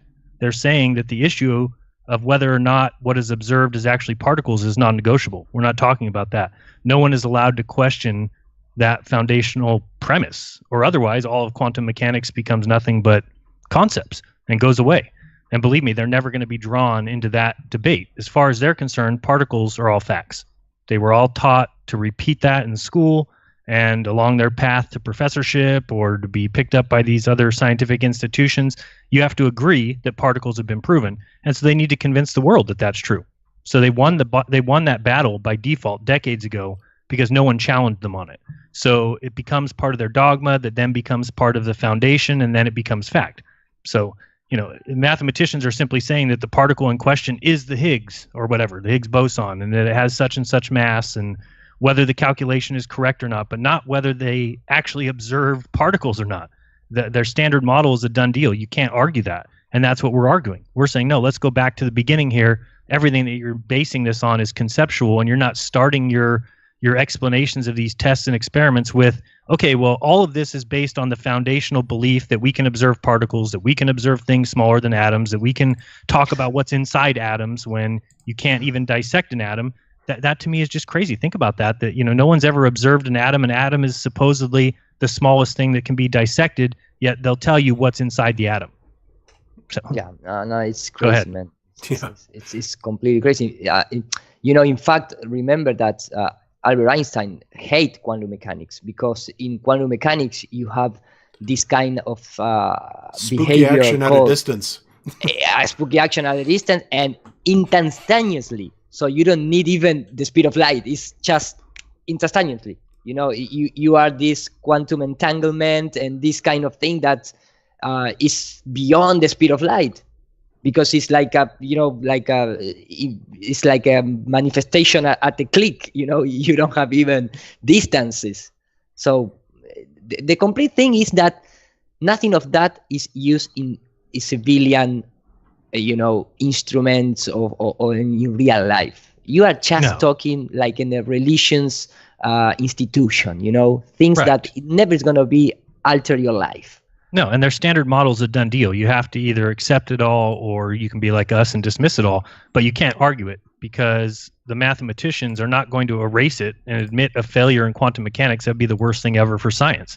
They need to have people believe that they can explain these subatomic particles rationally. They would rather continue explaining it in any way that they want. Like Iru said, they can talk about it like heaven. And then they can move on with their work and they can discover new so-called particles every day. But really, they're not telling you that this chamber, all these so-called particles that they're observing, is what's been programmed into the machine. The machine has been programmed to call into, to bring up every blip in the machine as a sign of a particle. Doesn't mean that it is. It doesn't mean at all that it is. It's not even close to that. But they've gotten past that point now to the point where we all believe everything that they say. And I don't mean we as in the three of us on this call, but I mean we as a human race have now decided that we've given these guys that power. And I talked about it in my last video that it's hilarious that there's guys out there, Neil deGrasse and others, and all these particle physicists that will tell you that they know what happened 1/1000th of a millionth of a billionth second after the Big Bang 14.5 billion years ago. And imagine how ridiculous that is. And they love to claim, all these religious people, they think they're special, they think they know what God's plans are and whatever. But these guys actually think that they live in the little 50-year period of time where humans have discovered the age of the universe. I mean, they don't know what happened 100 years ago. No, they don't can calculate precisely the weather 4 days ago, 4 days in the future. Right. So, but they know what happened at that, time and space in the Right. beginning of time. So it's completely ridiculous. When I can, if you allow me, I like to share a screen. All right. First time. Screen share. Yeah, wait.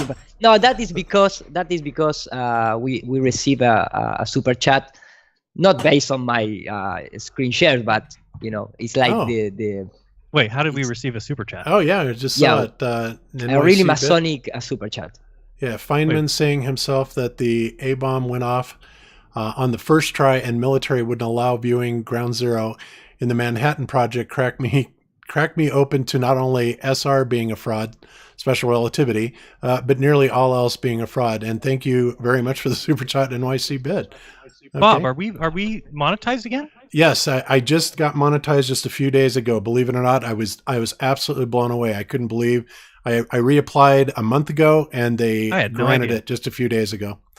I did not think that was coming back. I didn't either. I am Anyway. amazed. Yeah, very amazing. Well, thank you for the super chat, and yeah, let's have Iru share his screen, and would love to see this. You are driving the technology of the show, Shannon? Yes. Yep. I overtook my it God. from Bob. I stole it. No, I'm just kidding. Yep. No, it's You're- Bob. yeah, and you're Okay. No, I start worrying, man. you're presenting well, Euro. Okay, perfect. So I want to share a little bit. I believe was the last show I talking about. I have this $80, public square interview with two sound engineers, and the complete interview is about an hour, but I cut it off in 20 minutes, and I take the best parts. I'm not going to play the 20-minute interview, and I also add some motion graphics about what he's talking.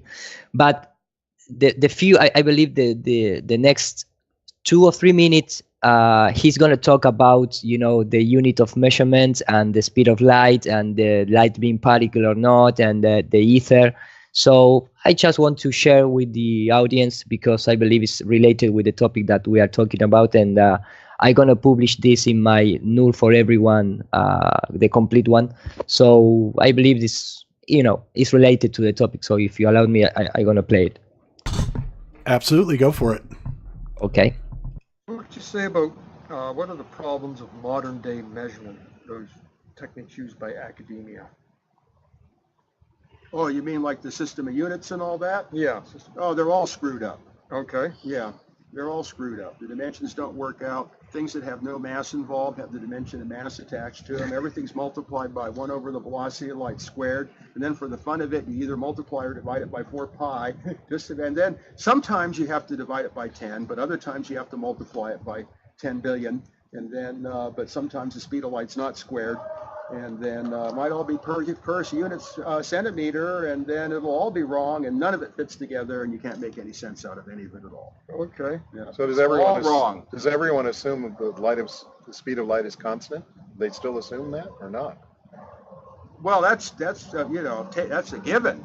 Oh, In that world, the speed of light is constant. in their world, yeah. 2.998 times 10 to the 8th meters per second. Why does it have to be constant? And considering that your measuring instruments all operate on something that's influenced by the speed of light, you can't measure change in the speed of light because everything's changing with the speed of light. That's what that monochord thing, Flood, he's got the little hand coming out of the clouds. It's turning the tuning key. He comes out of the ether. Right. Tunes it up. It changes frequency. That's a beautiful illustration for that reason, because the hand is coming out of the ether to tune the instrument. Right. Yeah. So the frequency can't be the same. Okay. But at any rate, you take it as unit value because it seems to be the same or whatever. So that's not the complication, because the speed of light shouldn't even be in the equation to begin with. They shouldn't be using it as a constant because they Well, can't. it shouldn't be. Electrostatic units should not have speed of light in them. It screws everything up. That's when you're in electromagnetic units. So you end up with an extra time squared and an extra centimeters squared. But going between the units, you have to use the speed of light.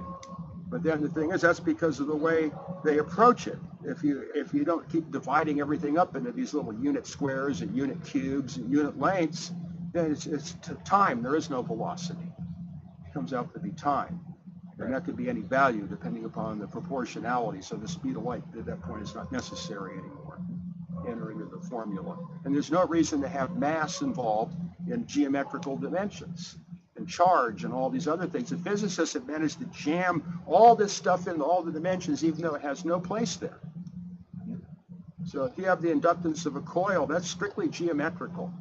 So why should there be the dimensions of grams involved? It doesn't matter if it's made out of aluminum or copper. It's still going to give you the same inductance. Right. It's geometrical. It's proportion, like the musical intervals. It has nothing to do with mass. It has nothing to do with charge. It has nothing to do with the speed of light. So why are all those things piled onto it? Yeah. So their measurements are messed up because they're adding a whole bunch of variables that don't even apply to the situation. Yeah. So you can't analyze it. You can't analyze it. Yeah. And the practical measurements have all these constants and factors attached onto them that make them They're no longer really truly connected to the thing that the measurement's all about. It's in some other dimension. So does this? And also there might be two. A volt has two meanings, and so does an amp. Depends where you're at. It might be right in one realm, but if you try to use, one expression of volt in another realm, it doesn't work. Everything's all, and so they just lump the two together without distinction. So I gave in the last presentation that thing about how the velocity of light appeared, and the measurements originally. They were puzzled, Maxwell and all them, that in one system of measurements you get one value, but if you try to measure the quantity of electricity with another method of measurement, it gives you a value that's the speed of light off, even though there's no speed of light. That's what got everybody all, whipped up and created this relativity thing. It started with Maxwell. Oh. So there is no speed of light, but numerically and dimensionally it's there. So is it a speed or is it a relationship? It's a relationship. It's not a speed. Or it's a rate of induction. None of this stuff is addressed. Yeah. It's gonna about finish. At that time, it was thought about, but now it's just, no one even thinks of such a thing. No one even has a clue. You just sit down and peck your computer and get the wrong answer.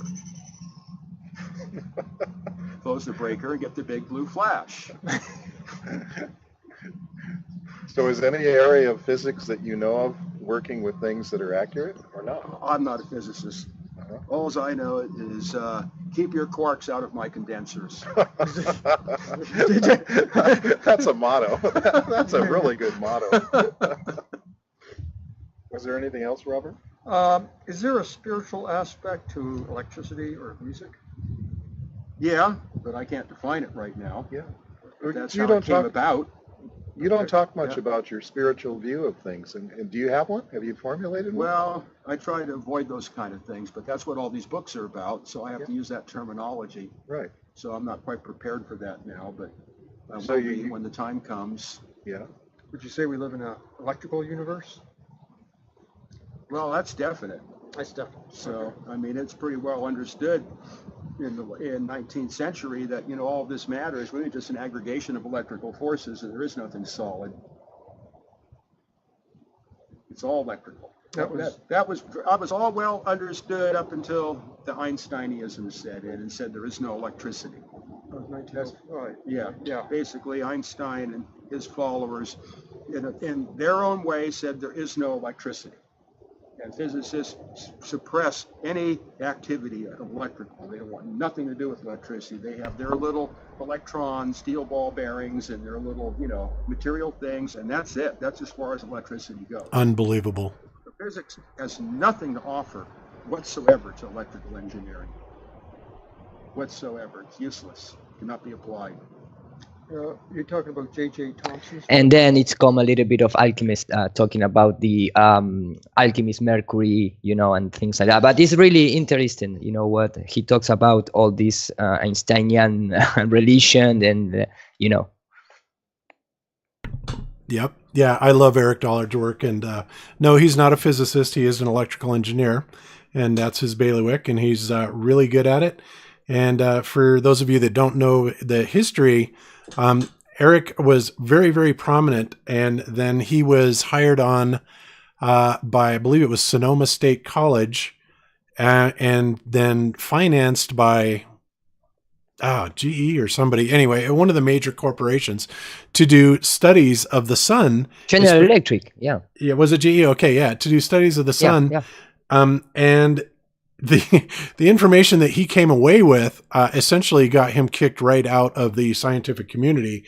And of course, we've all seen the interview with him, in his car talking about what the sun is. And he was the man that had all the equipment and everything to determine this, saying that there is no way the sun is this thermonuclear reaction. And of course, the Electric Universe also, all the physicists and engineers on that particular platform agree 100%. The heliocentric model is absolutely dying. It's just nonsensical, but they have to protect it because as soon as we start going down the electrical universe road or the electrical construct road, whether it's flat earth, ball earth, or whatever, it completely, like it hasn't been done enough, it completely annihilates the entire mainstream cosmology and most models of everything. It just destroys it. So they're very hesitant to even, give it a voice. In fact, they are actively suppressing it. Right. They don't want anything to do with that at all. In fact, in this interview, is really interested because he talks about, and I agree that the atmosphere is like the ether, not the air molecules, not that kind of things, because nobody see the H2O of the water of even a molecule. It's just like it's like if I ask you guys, draw me energy. What are you gonna draw? A lighting bulb, and a power station. So it's really complicated where we live, but it's nice to live here, Yeah. Well, I think it would be a lot more simplistic if there wasn't so much obfuscation due to the fact that they're trying to cover up the nature of our reality. As Ken Wheeler often says, Mother Nature is very simplistic, very, very simple girl. And it's not complicated, but they try and make it that way only to completely tie people's brains in knots. And unfortunately for people like Professor Dave, they have been quite successful in that. But fortunately, things like that are changing. So, Okay. So cool. So is that, do you screen share there, Eru? Yeah, I'm going to stop it right now. In fact, talking about all these things about photons and electrons and things like that, is remind me the letter for Bernard von Braun to the state of, I can remember, Sharon, you know it better than me, but it's the promise, like okay, all these mathematicians guys and physicists, modern physicists, they cannot believe or assume that this world was created by intelligent superior mind or whatever, but they believe in something that they never saw as as an electron or a photon, Right. Even though people say electrons have been seen, of course. Yeah. Let alone 1/1000th the width of a proton, right? So ridiculous. All right. They have computer models that prove it, Bob, in mathematics.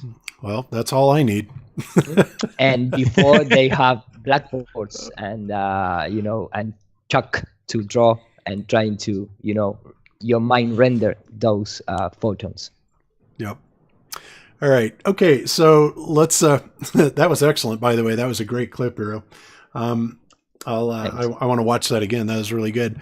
So okay. So let's continue on. And like I said, just like with the Sunday Mass show, where I showed different points of view and different physicists and engineers and stuff giving their take on it, I am of course doing the same on this show. So this particular video that is going to give us their take on it comes from Science TV. Very popular video, 3 million views. Doesn't make it right, but it's obviously very popular and a lot of people buy into this stuff. So let's listen to another take on relativity. And even though it's going to be very similar, there are some things in here again that I want to point out from this particular perspective. So here we go. Relativity is just a method for two people to agree on what they see if one of them is moving. And since we all move about pretty regularly, we can find many examples of how useful relativity is in everyday life, even if we don't call it by name. One miracle of modern life is the Global Positioning System, or GPS. It is pretty amazing that the GPS can pinpoint your location anywhere on Earth to within a few yards. Oh, and by the way, guys, one thing that I want to tell you is that the main proof, and I kid you not, the main proof for relativity are the GPS satellites, right? Yeah. No, amazing, man. I mean, yeah. Anyway, okay, so let's continue, and of course, I'm going to identify some big problems with that. But let's continue on listening to this guy. And this magic depends entirely on the existence of 24 satellites 12,000 miles above the Earth, and a little relativity. Briefly, here's how it works. The GPS receiver gets a timing signal from several different high-flying satellites, and using Einstein's theory of relativity, it calculates the distance from each satellite. Throw in a little triangulation, and out comes your location. Simple in concept. But to do this successfully, the timing signals must be accurate to a few billionths of a second. so that the distance calculations can be accurate to a few yards. But with all this motion going on, time and distance must be reconciled carefully. Without Einstein's version of relativity, the accuracy of the global positioning system would drift more than 7 miles every day. Really? That's interesting to hear. Well, first of all, we know that the satellites are not going up there all around, but let's just humor the concept, okay? And let's say that they are all going, what did they say? There's something like 12 of them, or, a dozen or more, whatever. And they are all, of course, in their orbits around the Earth, which means that by very definition, right, they are all moving relative to each other. But here's the thing. What difference does that make? The relativity, they're still moving relative to each other regardless of whether or not you put in the relativity equation or not. They're all in motion. So really, where does relativity come into this? And, when you think about that, it kind of comes down to another three-body problem, right? Because science can't solve that because the equations become way too complex because you've got all these bodies going in all these different directions. Well, they essentially have the same thing here, where you have a dozen satellites all giving time differentials and distances to each other. And of course, they somehow can solve that. But the way that they solve that is by introducing relativistic math into it. But again, I ask you, where does that even apply? They're already in motion with respect to each other. So relativity is kind of redundant, I would say. But anyway, let's continue on. But of course, relativity was not a new concept with Einstein. The problem of how two people reconcile their observations about the world if one of them is moving has been addressed for centuries. Let's ease our way into relativity with some common experiences. If you are traveling in a car on a smooth, straight stretch of highway, there's no sensation of motion at all. You mean I could read a book, pour a drink, flip a coin, and everything looks and feels the same as if the car were sitting still? That's because relative to the car, you, the book, the drink, and the coin are not moving. Notice that this works only if the car is not changing direction or speed. So if the car accelerates or turns, pouring that drink becomes a real problem. Right, and there's confirmation right there that if relativity only applies in a linear fashion, right? As soon as you add any angular acceleration to it, relativity is right out the window. Now, this is important to note this again, guys, because when the mainstream science talks about relativity and how it applies in the solar system, kind of like, I'm sure you guys remember Professor Dave and his stupid example of how you can take a single frame of reference of the entire solar system and the math works out fine, and you don't need to modify any of the equations because you're looking at it under a single frame of reference. The problem with that is that every single body in that frame of reference, including the frame of reference of the body itself, are all moving at angular velocities, right? They all have angular accelerations, which means that the frame of reference used in those particular definitions becomes moot, null, and void. Okay, let's continue on. Oh, but constant motion feels just like sitting still. And if you want to know what it feels like to move at 1,000 miles per hour, just look around. Because of the Earth's spin, we zip along our time zone at a speedy 1,000 miles per hour. And because of its motion around the sun, the Earth carries us through space about 67,000 miles per hour. And because of the motion of our solar system, about the center of our galaxy, we are moving at more than 500,000 miles an hour. But it's not enough to ask, how fast am I moving? We must ask, how fast am I moving relative to? Exactly. Now that kind of gets to the crux of the matter, right? That's something that we've talked about several times. We've talked about the velocity of the Earth spinning at 1,040 miles an hour, around the sun at 67,000 miles an hour, the sun around the Milky Way at 500,000 miles an hour, the Milky Way around the Great Attractor at 1.3 million miles per hour. All of these are angular motions. So when he says with respect to something, that's the question, isn't it? Exactly what is that something that all of these velocities are relative to? Isn't it interesting that's never defined? At least I've never heard it. Have either one of you ever spoken about what, Earth's 67,000 mile an hour velocity around the sun is relative to? Or is it relative to the sun? But it can't be relative to the sun because the sun itself is in a relative motion around the Milky Way. And it's all in angular velocities. So it really comes down to that question, doesn't it? Relative to what? Right? Yeah, it's the only way that you can have that conversation with them is they have to say that. I don't know if you've ever heard, there was a conversation once with Red's Rhetoric and Antonio Subrats who were going back and forth, and Antonio was simply asking Red whether or not the sun moved, and Red would just keep firing back with relative to what? And he would say, no, I'm just asking you whether or not the sun moves. And the only answer for somebody who comes from this nonsensical fantasy land of thinking is they have to follow with relative to what? Because there is no answer otherwise. Even though in reality we know there is an answer to it, to them they have to say relative to what? Because otherwise, then you're right. It's just there. But if you say relative to what? Well, the sun is moving relative to the rest of the universe, okay? But they have to say that. You can't just ask them, does the sun move? There is no answer to that question. Right. Which is a huge problem. Right. So again, they give us absolute values. We have an absolute value of all these speeds. I mean, we have them. I brought it up on on the page before. How fast are you moving when you're standing still? I believe is the article. I should have pulled it up. But anyway, you guys have all seen it. It defines very specifically all these velocities. But it doesn't say relative to what, because it doesn't seem to take that into consideration, which I find pretty interesting. So let's continue on. Some other thing.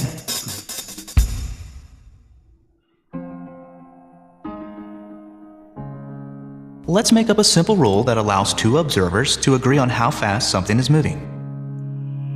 We begin at a moving walkway at the airport. The walkway is moving at a brisk 3 miles per hour. So, if Susan simply stands on the walkway, she is moving at 3 miles per hour, relative to Sarah, who is standing still but not on the walkway.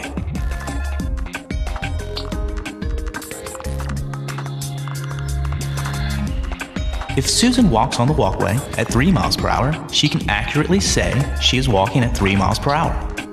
But Sarah sees her moving at 6 miles per hour.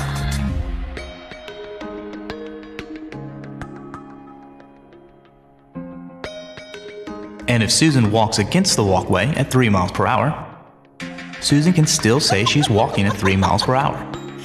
But now Sarah sees her as standing still, 0 miles per hour. So our first conclusion is that two observers can simply add or subtract their speed with respect to each other to any measurement of velocity they make. This idea is the basis of classical relativity. Yep. It's also interesting to note that from Susan's perspective, Sarah is moving at 0 miles per hour. So even though Susan is walking, she's walking and the walkway is in motion, they're still both at 0 miles per hour relative to each other. So it's just interesting how all that works out, right? Let's continue. Here's another scenario. Suppose there's a truck moving down the road at a constant speed of 50 miles per hour. On the back are a baseball pitcher, a catcher, and their pitching coach, armed with a speed gun. As long as the truck doesn't speed up or slow down or hit any large bumps, they can conduct pitching practice just the same as they would on the baseball field. And when the pitcher throws a 100 mile per hour fastball, the coach's speed gun will read 100 miles per hour. The ball is indeed moving 100 miles per hour relative to the pitcher, the catcher, the coach, and the truck. But suppose an observer standing by the side of the road clocks the speed of that same baseball. What speed? Okay, he's going to ask what speed is that radar gun going to pick up that baseball at? And I'm going to say maybe just a couple of miles per hour, but only because I'm nitpicking and being a shit, okay? He's taking an orthographic view instead of a down-the-barrel view of it. And that radar gun works on the Doppler effect. And so it's not going to show the combined velocities unless you're directly behind it. But that's my one nitpick for the day. Let's just continue on. Speed would this observer measure for the ball? Well, the ball would already be moving at 50 miles per hour when the pitcher was just holding it. So this observer would measure a speed of 150 miles per hour for the pitch. The speed of the ball relative to the truck, plus the speed of the truck relative to the observer. The example of adding velocities, in the bullet and plane example, is classical relativity at its finest. This classical version of relativity, simply adding the velocities, worked perfectly well for centuries for describing horse carts and ships, or baseballs and trucks,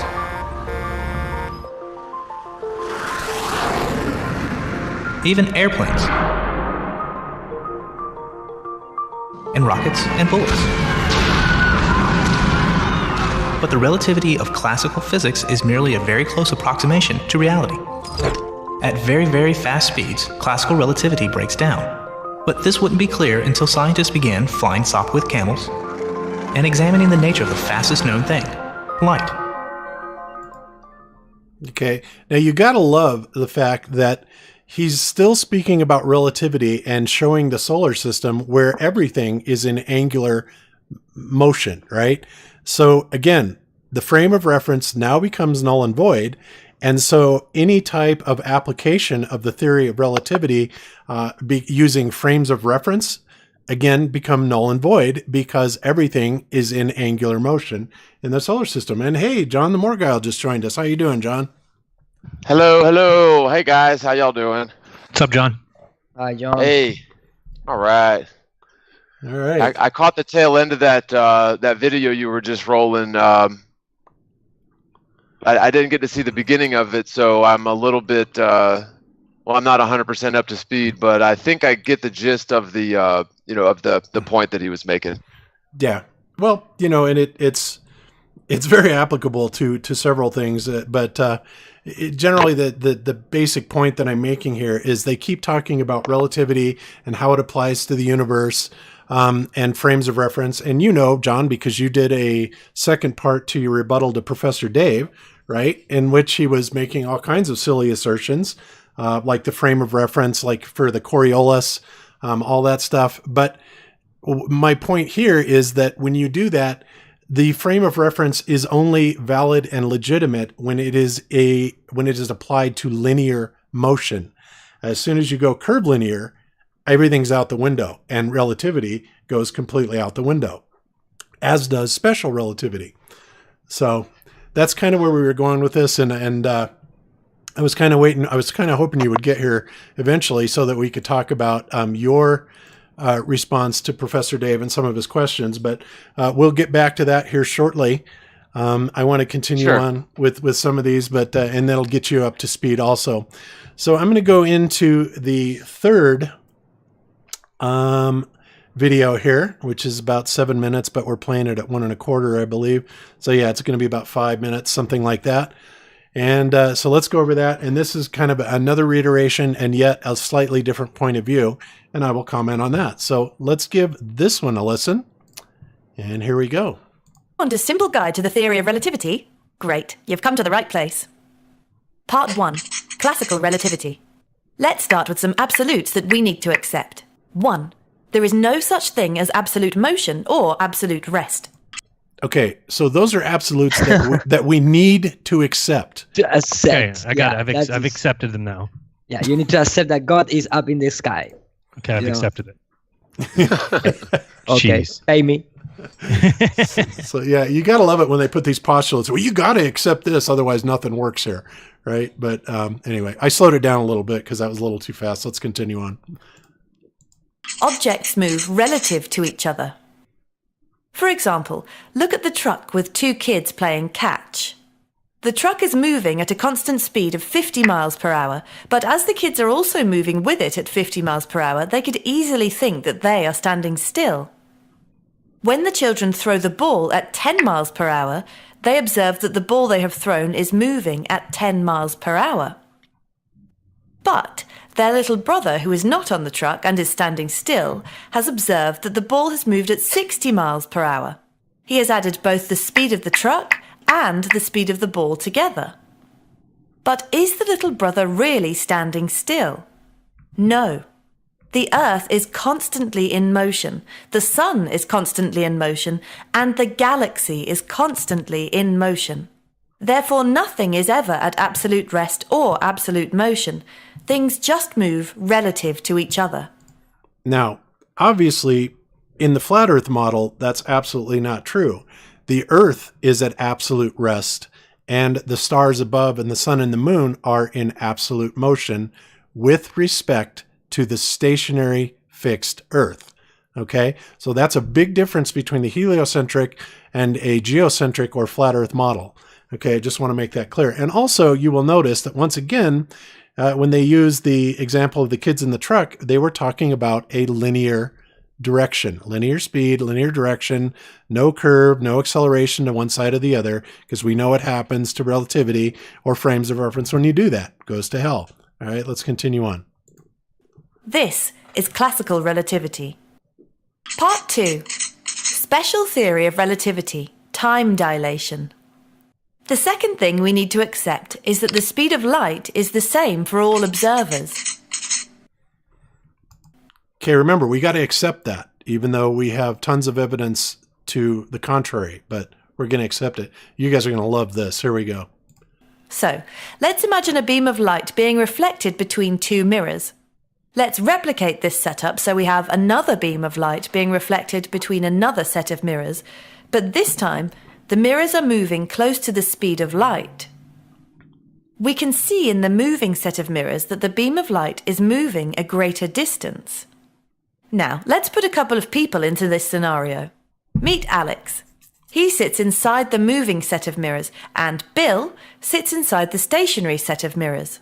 The speed of light must be the same for both Alex and Bill, and their light beams must hit the bottom mirror after the same amount of time has passed. But, as Alex's light beam is covering a longer distance, how is that possible? Well, the only way for that to work is if time for Alex slows down. Look at the clock hand.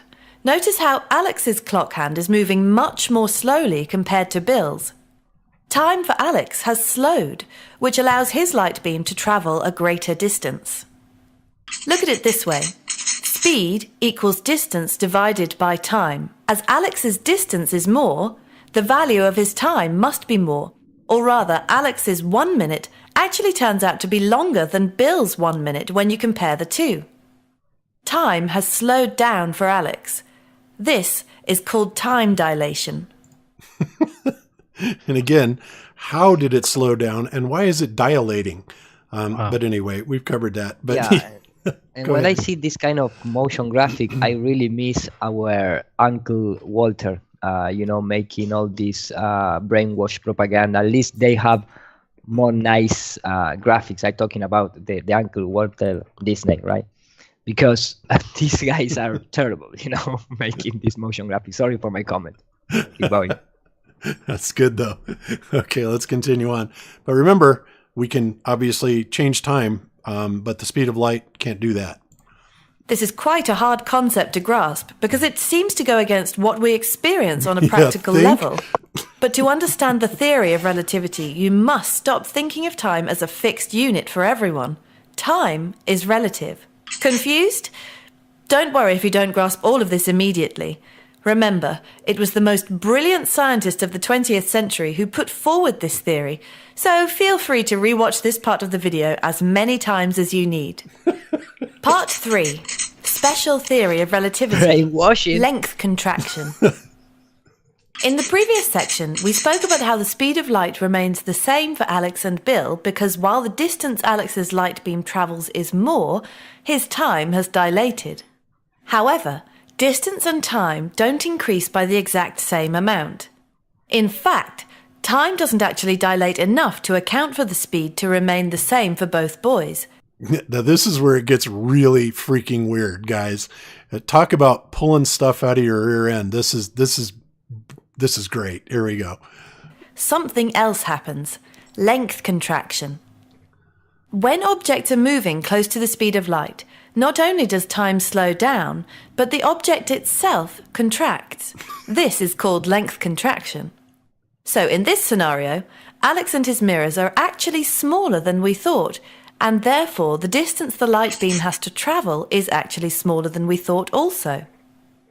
In conclusion, time dilation and length contraction work together to ensure that the speed of light remains the same for both Alex and Bill. Einstein preferred to think of space and time not as two separate things, but one entity. He called it space-time. Part 4. Time travel. Time slows down for objects travelling close to the speed of light, and time stops altogether for objects travelling at the speed of light. It then follows that time must go backwards if objects travel faster than the speed of light. Okay, so remember that, guys. As you go faster, time slows down until you get to the speed of light, then time stops. And as soon as you go faster than the speed of light, time starts reversing. And of course, she also mentions length contraction, which of course we know is nonsense. The only example of length contraction I can think of is when you get into a cold swimming pool, you definitely have some length contraction going on there. But that's about it. Oh my goodness. Wow. All right, let's continue on. So far, it has been seen that no object can travel at the speed of light. On approaching the speed of light, objects start to increase in mass rather than speed, and it would take an infinite amount of energy for an object to achieve the speed of light. This is why we cannot travel back in time. We simply have not been able to reach a greater speed than the speed of light. Part 5. General Theory of Relativity. Einstein realized that the special theory of relativity, which we explained previously, only worked for circumstances when things moved at constant speeds through the universe. What about when objects sped up? What about the effect of gravity? And come to think of it, what is gravitational pull after all? Einstein theorized that objects warped space-time around it, causing it to become curved, and as a result, objects experienced gravitational attraction to each other. This warping of space-time explains how objects behave as they move through space. This is the general theory of relativity. Part 6. How do we know it's true? How do we know that the theory of relativity is true? Well, countless experiments have been carried out, and Einstein's equations hold true. Modern Yeah, countless as in zero, because you can't count any because the nothing's only one is validated. the GPS. Right? Yeah, the GPS, which nobody can verify. But yeah, I can stop on that one. Yeah, in fact. No, continue, please continue. No. Go ahead, Ira. I was done with this video. No, because I am going to say just, more bullshit than Einstein. So keep going, please. Okay, cool. All right. So now with what we have just heard, I want you guys to start thinking about something. I found this webpage, 60 Symbols, very popular. And it is comprised of a group of physicists, scientists, engineers, etc. Right? So, when they speak on this, and professors too, by the way, they speak obviously with some mainstream authority. Now, what I want everybody to pay attention to here is the subject of this is superluminal speeds. Well, he's saying that, yeah, there are superluminal speeds, meaning there are speeds that are going faster than the speed of light. And of course, we remember all those requirements. When you go faster than the speed of light, what happens? Well, time starts going backwards, weird stuff like that. But more importantly, it seems to violate Einstein's premise that we have to accept that light travels at 186,282 miles per second, no matter what. Okay, so let's listen to this guy's evidence for some superluminal speeds. Here we go. I thought I'd talk about superluminal motion. What does that mean? So superluminal means above light, so faster than light motion. This is not possible. Everyone knows that. Well, I can show you a picture. Would you like to see a picture of some superluminal motion? So here's a picture. So this object, V838 Monocerotis, in about 2002 suddenly went into outburst. And then there's a series of pictures from the Hubble Space Telescope. And as you can see, it's expanding. And that's just kind of, as ever, when you take a picture, you're kind of measuring the angular size of it. But because we know how far away this object is, you can translate that angular size into a real size and see how fast the object is actually increasing in size over time. And it works out it's expanding at about a light year per month. Now, given that the cosmic speed limit is the speed of light, which is a light year per year, kind of by definition, a light year per month is about 10 or 12 times the speed of light. Yeah, I'd say it's 12 times the speed of light, right? Considering there's 12 months in a year, but who's counting? All right, so But that galaxy is turning back in time, so it must be reduced until his starting point. Yes. Ira, you stole my thunder, man. Oh, sorry, Bob. That's all right. Sorry. So essentially, what's happening then? Now, first of all, we can accept that this is really blowing up at a speed that's greater than the speed of light. In which case, if that is true, then now, since this is going at 10 times the speed of light, well, then it should have started going backwards in time, right? Which means that we should see everything going backwards. Well, oops, so much for one of Einstein's theories of relativity, right? About the whole idea of things traveling faster than the speed of light. Because if this is truly doing that, then time would be reversing and chances are we would have never seen this at all. Or it could be that this thing that they're saying is so many 100,000,000 light years away or whatever is just wrong. And it's actually very, very close. And we're seeing something that may be, less than a couple 100 miles away actually happening. I would say that that's much more plausible than it being hundreds or thousands of light years away, exceeding the speed of light by a factor of 10 and somehow not going backwards in time. Right?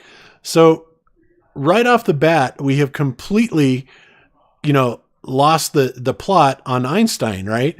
We don't have any time reversal. We seem to have violated the C law, which is written in stone for the theory of relativity, but these guys are still, they're still going with it. So let's hear out the rest of what they have to say. Actually happened. It's a very bizarre object. So this is a very uninspiring star, I have to say, or it used to be a very uninspiring star in that. So Monocerotis means it's in the constellation of Monoceros, which is the unicorn, which is not a constellation many people have heard of because it's not a particularly exciting constellation. And V838 means this was the 838 variable star found in this particular constellation. So again, it's not exactly top of anyone's list of anything until 2002 when all hell broke loose. It brightened up incredibly quickly. In a matter of days, it was 10,000 times brighter than it had been. At the point where it brightened up, it was about 1,000,000 times as bright as the sun. The classical thing that does this is a thing called a nova. And there it's kind of probably a thermonuclear reaction happening on the surface of a white dwarf or something like that. Okay. So now we're talking about that this thing has gone nova or possibly supernova. And of course, if you guys remember one of our talks about things that go supernova, they have found that stars that go supernova, and supernova is supposedly when the star contracts so much that it explodes into smithereens and it's done, it's over with, right? But unfortunately, mainstream science has found that stars have gone supernova multiple times in just a period of 50 short years. So that is also blown away. So what are we to think about this, right? Does any of this make any sense? We violated every one of Einstein's laws, and this is only one example, guys. I'm sure the ballers will come back and say, well, they must be mistaken or something like that. But he also goes on to say something about the echo of light, that it actually has gone 10 times the speed of light, and what we're seeing is an echo of light. Well, anybody that knows anything about what an echo is, you have to have it go out and reach something and then be reflected back. But to get to that original perimeter in the first place, you still have to be traveling at 10 times the speed of light, according to them, right? So it's just nonsense. And this is only one of God knows how many examples we can come up with mainstream physics and science saying that, oh yeah, we have exceeded the speed of light, yada, yada, yada, right? So how many times do we have to invalidate Einstein's theory of relativity, general theory of relativity, and special theory of relativity? And, how far off of the definition of scientific theory do we actually have to go before people say, you know what? Einstein was a friggin' crackpot, right? When's that going to happen? You got to wonder. But for whatever reason, it doesn't seem to work. So let's listen really quick to what Ken Wheeler says about Tesla talking about Einstein and what he says a little bit about the ether. And I'm just going to play a couple minutes of this. So let's continue. Space. Let's quote Nikola Tesla on Einstein. Einstein is a beggar wrapped in purple robes whom ignorant folks take for the king. The theory that he said, these theories are wrapped in errors and fallacies, like clothes in a magnificent mathematical garb which fascinates, dazzles, and makes people blind to the underlying errors. This theory of relativity is like a beggar in purple clothes who the ignorant people take for a king.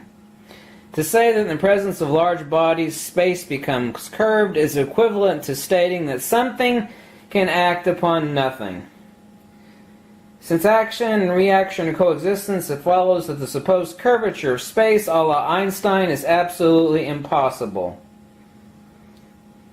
He goes on and on. He says of the theory of relativity, it's a mass of errors and deceptive ideas violently opposed to the great teaching of men of science of the past and even to common sense.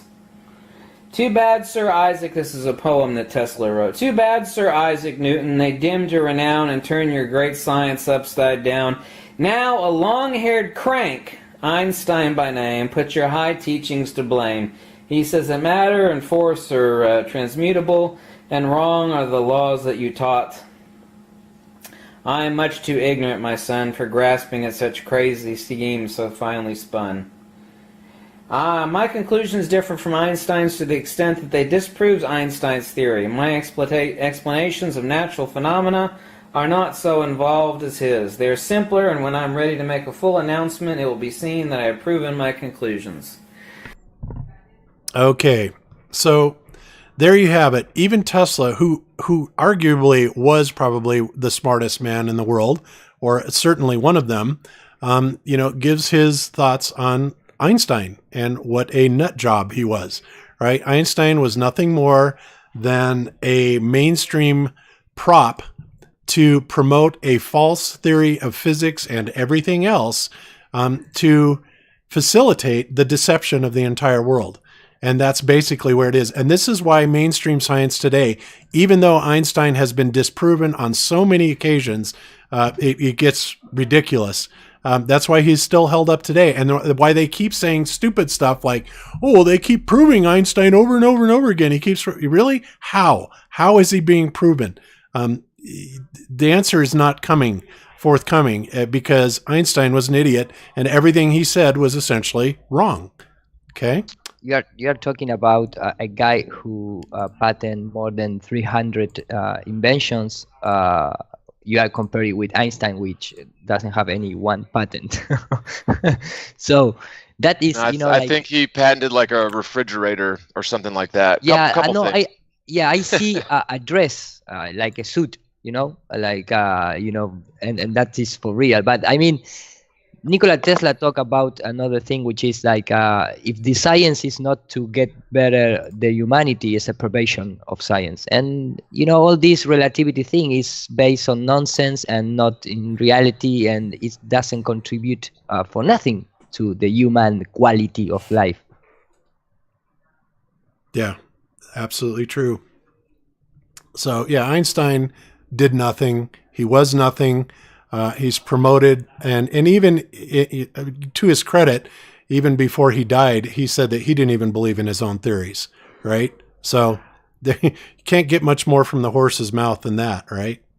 So anyway, the point of all of this, and one of the reasons why I wanted to cover Einstein and his theory of relativity, was largely to show you guys that one of the reasons that was invented for the Michelson-Morley experiment not showing any velocity around the Earth, which of course was the Lorentz contraction, right?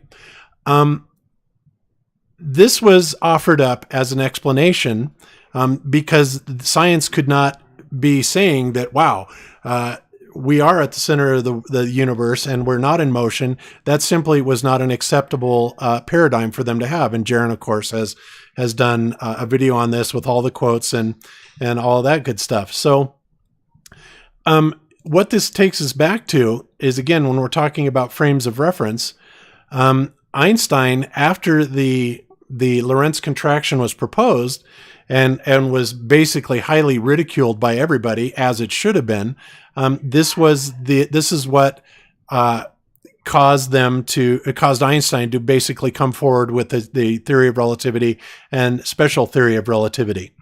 So one paper that we have here that I came across this week, and this is actually fairly new, Physics Essays 2018, and it talks about the Sagnac effect. And of course, many of you realize that we have talked about the Sagnac effect because it is at the basis of what the fiber optic gyro and ring laser gyro actually are, right? They are Sagnac interferometers. Simple as that. Okay. Now, I'm sure all of you know from the movie Behind the Curve, where I am in there quoting that, when we hooked up this fiber optic gyro and we detected this 15 degree per hour rotation, that I was saying, no, it is not the motion of the Earth. It is the motion of the ether.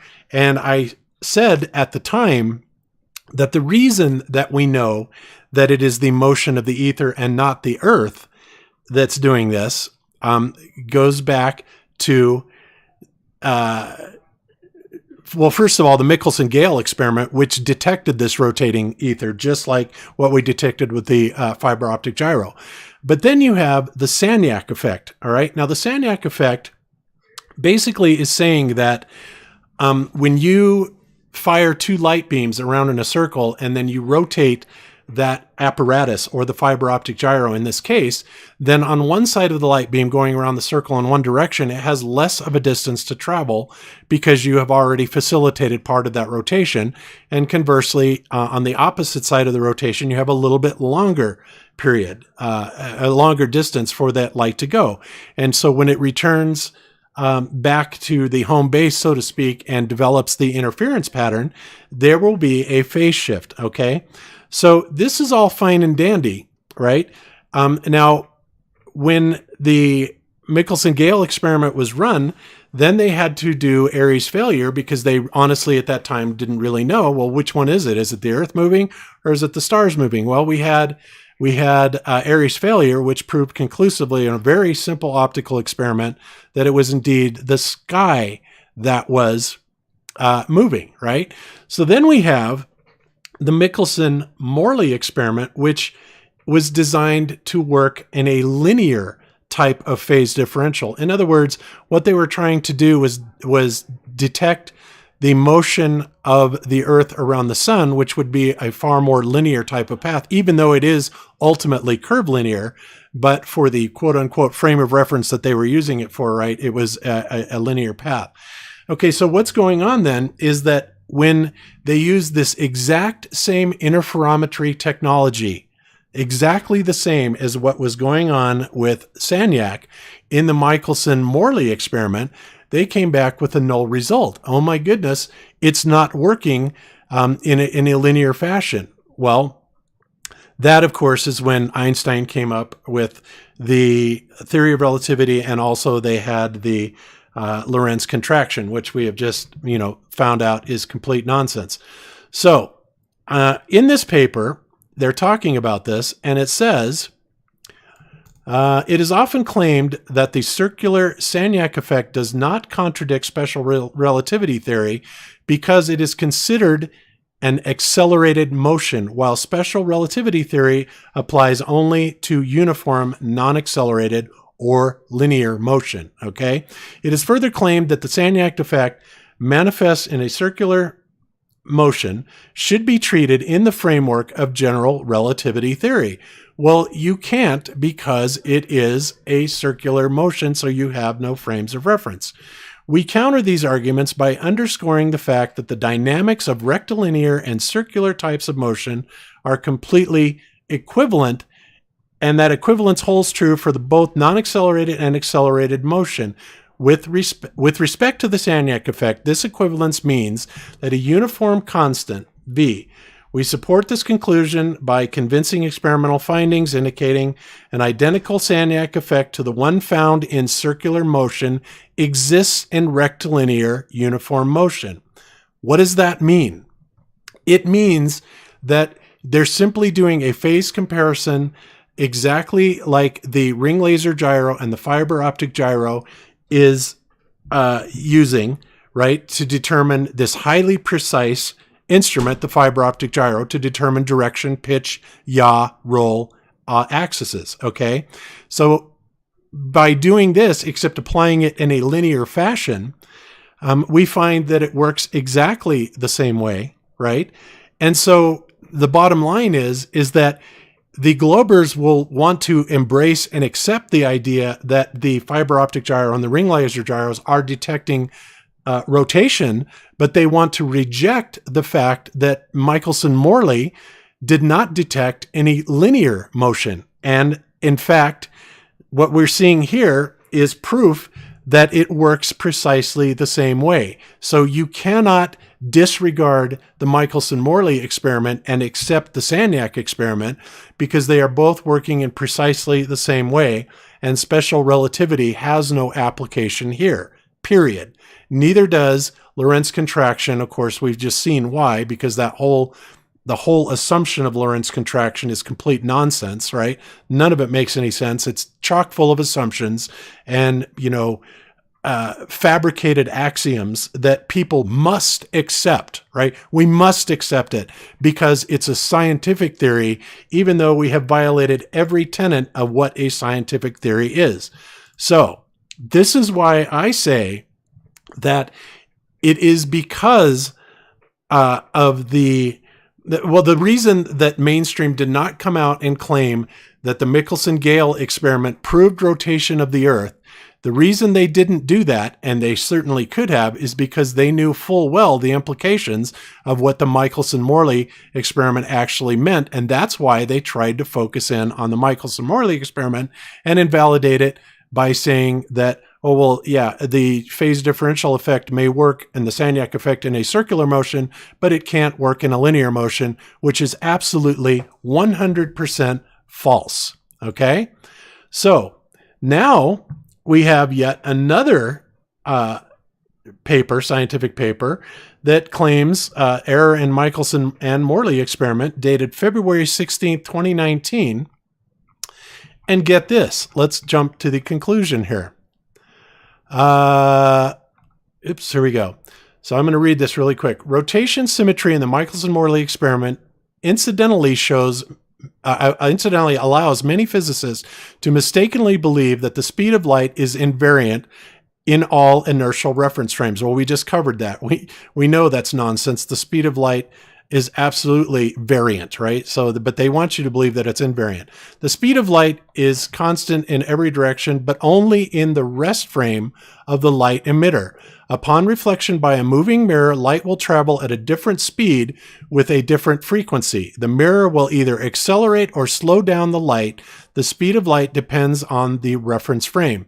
The error in Michelson-Morley experiment resulted in the incorrect speculations of length contraction. Yeah, boy, did it. And the constant speed of light, both of which were adopted by the theory of special relativity. Well, we've already debunked that again. Well, I don't need to say it again. The source of both speculations is the Lorentz transformation, which was proposed to explain the calculation error, length contraction. Lorentz transformation claims that two simultaneous events cannot be simultaneous in another inertial reference frame because of time dilation. This is proved to be incorrect by the conservation of elapsed time. If the elapsed time is 0 in one inertial reference frame, it is also 0 in another inertial reference frame. Two simultaneous events are always simultaneous in another reference frame. Bada bing. There it is. Okay, and I will put this in the show notes. But the bottom line, guys, is that Everything is bullshit. Okay. It's all bullshit. It's all bullshit. And the fiber optic gyro was not measuring. Yeah, it was not measuring Earth rotation. It's something else that's measuring. And of course, what they're calling Earth now, what they're calling ether now, is the quantum field. They can't call it ether anymore, or they're reluctant to, even though there's still a lot of experiments out there calling it ether. But the mainstream has now kind of rephrased it to something like quantum field, or any other term but ether, because that's like saying the N word. You just can't do that. Yeah. And Ken Wheeler elaborates on that. Go ahead, Hiro. No, I mean, I trying to remind, this fantasy world of space that they talk about, for example, the particles like muons or, quarks, or this Higgs, boson Higgs, and this kind of particle that they are in the dimension of our existence, but they turn into existence and then they go out of existence. It's like how you even debate that. How can you argue like no, there are particles that are out of existence, but when they can appear into existence and then go away, but we can measure that.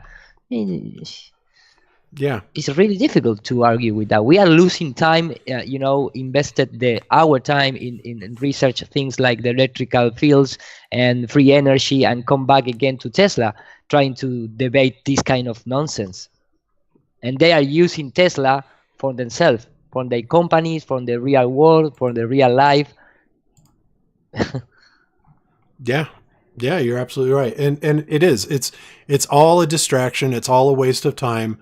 And of course, like I said, scientists are figuring this out. I can't even tell you guys how many people, I have a couple that are actually PhDs.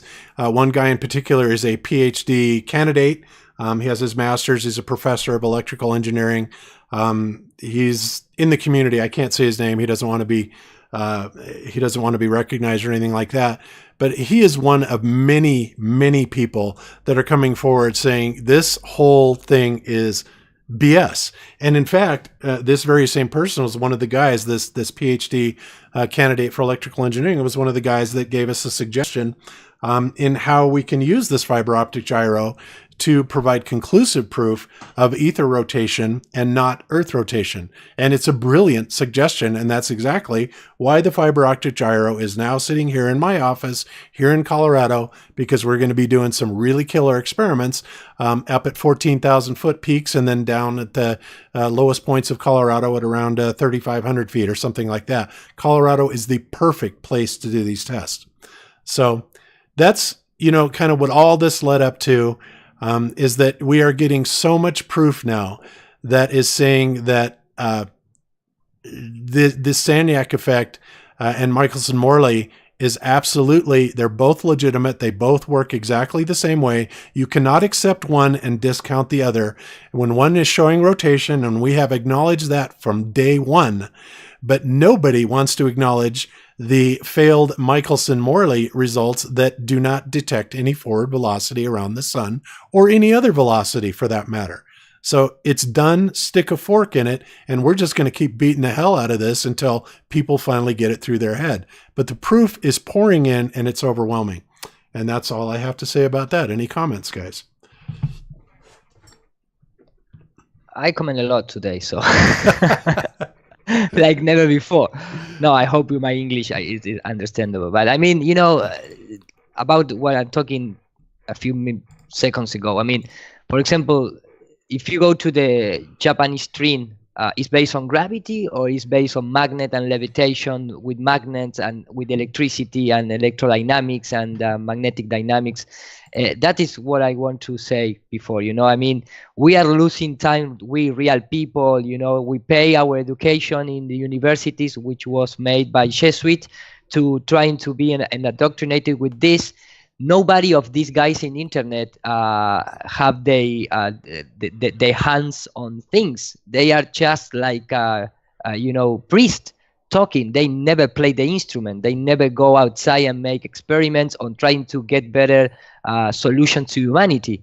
And when you are in a company, and in an elite company, doing things, you never take into account the curvature, the gravity, nothing like that. You just create machines with electricity and magnetism, from electrical components to construction components to whatever you can mention, whatever you need. It's based on electricity and magnetism.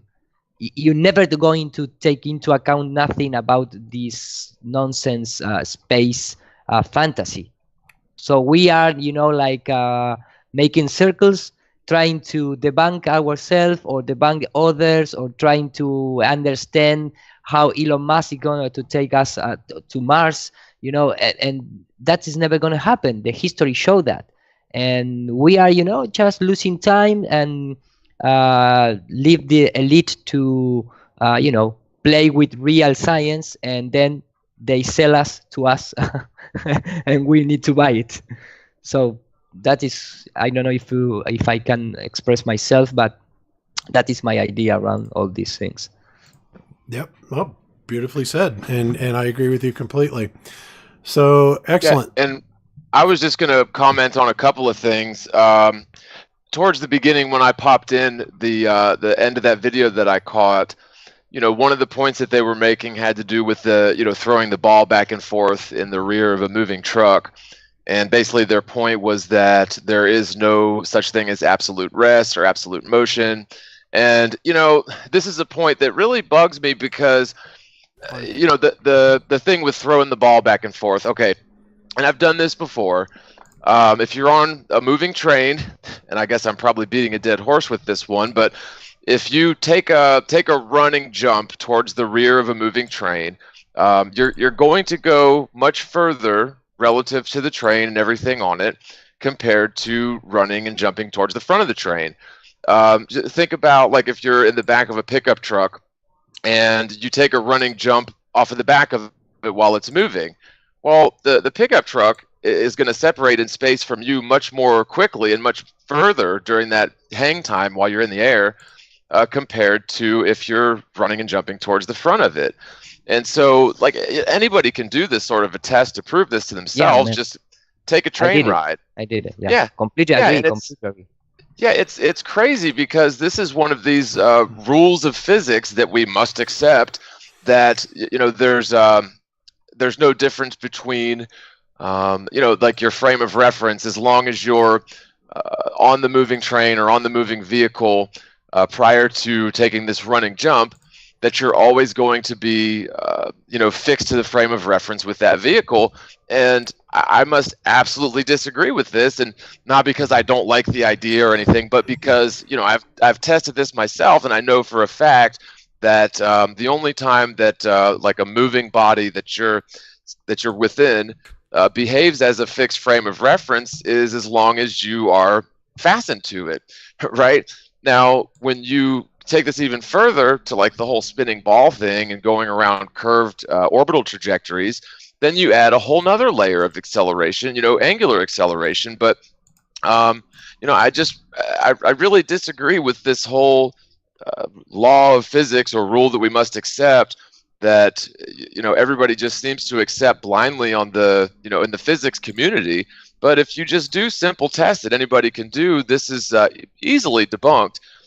So that was one point that I've probably made too many times, but it is it is important. Well, one thing I want to say about that, John, is, and of course, Professor Dave's response to your initial assertion of that, when we first did this, was that, oh, really, that's your proof? Well, how do you know that the train wasn't just slightly accelerating? Right? It's like, really? Right. It's like, it's unlikely that it was, but you can do it. And we know the walkways aren't slightly accelerating. I work out at DIA and I'm on those things all the time. You can feel the difference. And so what I came up with last night, I was thinking, the way we can put this to bed once and for all is to take an accelerometer onto those walkways, right? And see if there are any forces present that would contradict this whole idea, right? And that's something that I want to do. So that's a test that I've got planned. Yeah. Even the one on your iPhone will probably work sufficiently. Yeah, absolutely it will. You bet it will. Right, like you can, like a people mover. Is that what you mean? Like one of the conveyor belts, people mover type thing? Yeah, the moving walkways that they have in airports. But Yeah, you can see same that, thing applies to that. Like, if you're, that's probably a little bit more difficult to explain, but yeah, if you're on a people mover conveyor belt and you run against the direction of it, sure, you may be standing still relative to everybody else in the airport, but relative to the surface of the conveyor belt itself, you're going to cover more ground of the conveyor belt, moving in the opposite direction of the flow, compared to moving in the same direction of the flow. And But this, go ahead. no, sorry, John. Oh, Keep going. no, and I was just going to say, this all translates, again, it sort of all goes back to the whole airline flights thing to me, because, the Globe Earth side of this argument loves to claim that westbound flights should not be similar, or should be similar in duration on the spinning ball to the respective eastbound flights, because of that exact thing that we must all accept. But again, very simple tests that anyone can conduct fly in the face of that.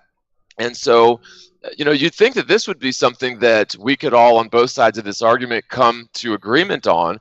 But it's like, I don't know, like, what are they just refuse to do this sort of test for themselves, and they just stick with what's in the physics books and say, no, you're absolutely wrong. If you're on a moving object, you are fixed to that frame of reference, like, permanently. And especially when you're dealing with an airplane where, it's going to accelerate or turn or gain altitude, lower in altitude at will, with aerodynamics in play. I'm sorry, but like, it's very obvious to me at this point that westbound flights should, if the Earth were spinning, as they say, should be a breeze. Because again, it's Right. just like using the old traffic analogy. If you're going down the highway at 60 miles an hour and all the traffic is doing, say, 60 or say 65, the traffic on your side of the highway will be passing you by at 5 miles an hour. And the traffic on the opposite side of the highway will be, your relative speed to them would be 125 or whatever. And it's really that simple. But for them to claim that airplanes taking off, accelerating towards the west will always maintain their 1,000-mile-an-hour eastward velocity indefinitely, forever, regardless of how much they accelerate. I mean, to me, it's just absolutely absurd. But they have to keep this position that whatever your frame of reference is prior to takeoff is sort of stuck with you forever. And yet you have Neil deGrasse Tyson, who will tweet out that a field goal went in because of the spinning Earth underneath the atmosphere. Yeah. So, and they'll all back that up. They'll all agree with that. So I totally agree with John. It's two ends of the contradictory statements, believing two things that are contradictory to each other, but believing them both. That's the whole world of heliocentricity. Because people just don't get it. That if the sky is moving with us, or if the atmosphere is moving with the spinning Earth, then that's one reference frame. And in that would exist no Coriolis force. Now, the Coriolis force does exist, because if you and I got on a roundabout and threw a ball back and forth to each other, then you're going to see a Coriolis force. But the problem is the Earth doesn't spin like that, and so there is no Coriolis force on Earth. And in fact, I want to say that if you see old cowboys movie, you can clearly see how the guys outside the trains, when they jump from a wagon to the other one, you can clearly see how it's when they jump vertically, if they go against the movement on the train, they have less risk than going with the movement on the train to jump between the wagons. Right. It's way easier to run on a treadmill than it is to run on the ground. Yeah, exactly. So I mean, right. The friction with the Earth, when they jump against, the friction with the Earth is like trying to back to rest. So imagine that with the weight of a plane. The inertia. How you could argue that it's the inertia that move all together? And no, man, the helicopter or a plane immediately stop the inertia of the movement if this platform called Earth is rotating beneath. Right, and like John always says, that we would have long jumpers and people running the 100-meter dash that would demand to face west. because that would make all the sense in the world. Just like running on a treadmill, is obviously easier because the ground is coming towards you. It's not it's not the same as when you run on the concrete outside that you actually have to propel yourself forward, whereas on a treadmill you don't have to do any of that because it's already moving towards you. Yeah, there should be pretty obvious differences between, either throwing a football or running and jumping or flying in an airplane, depending on which direction you go, because everything's supposedly constantly traveling east. But there is no difference, and I would say that there is definitely absolute rest, and the Earth itself is the perfect example of an object that is fixed and at absolute rest. But they just absolutely cannot concede that point. They have to have us flying and spinning in multiple different directions at once, because otherwise, their whole theory falls apart. And so they've somehow convinced the entire world that an object in motion, even if it's spinning and going around curved orbital paths, can behave as a fixed frame of reference with no acceleration. Although, that's just all sorts of wrong according to the ball Earth model, because, first of all, the Earth is not supposedly traveling at a perfectly constant speed according to them. The orbital speed of the Earth is allegedly variant from season to season, so it's not always exactly 18.5 miles per second. You've got the apogee and the perigee of the orbit allegedly, and so the speed of the Earth does vary according to them. And so that sort of acceleration has never been measured or detected or felt at all, ever. But then, of course, you have the whole concept of angular acceleration, which neither has that been measured or detected in any way, shape, or form. And so they have convinced themselves and convinced everybody that that's how it should be. There should be no acceleration, but it's just completely counterintuitive. It's absolute nonsense, but it has to be that way in order for their whole thing to work. So it really is amazing how they have snowed, really smart people and all of science. But, like I said, even just very simple tests that anyone can conduct debunk this theory just 100%. It's very obvious.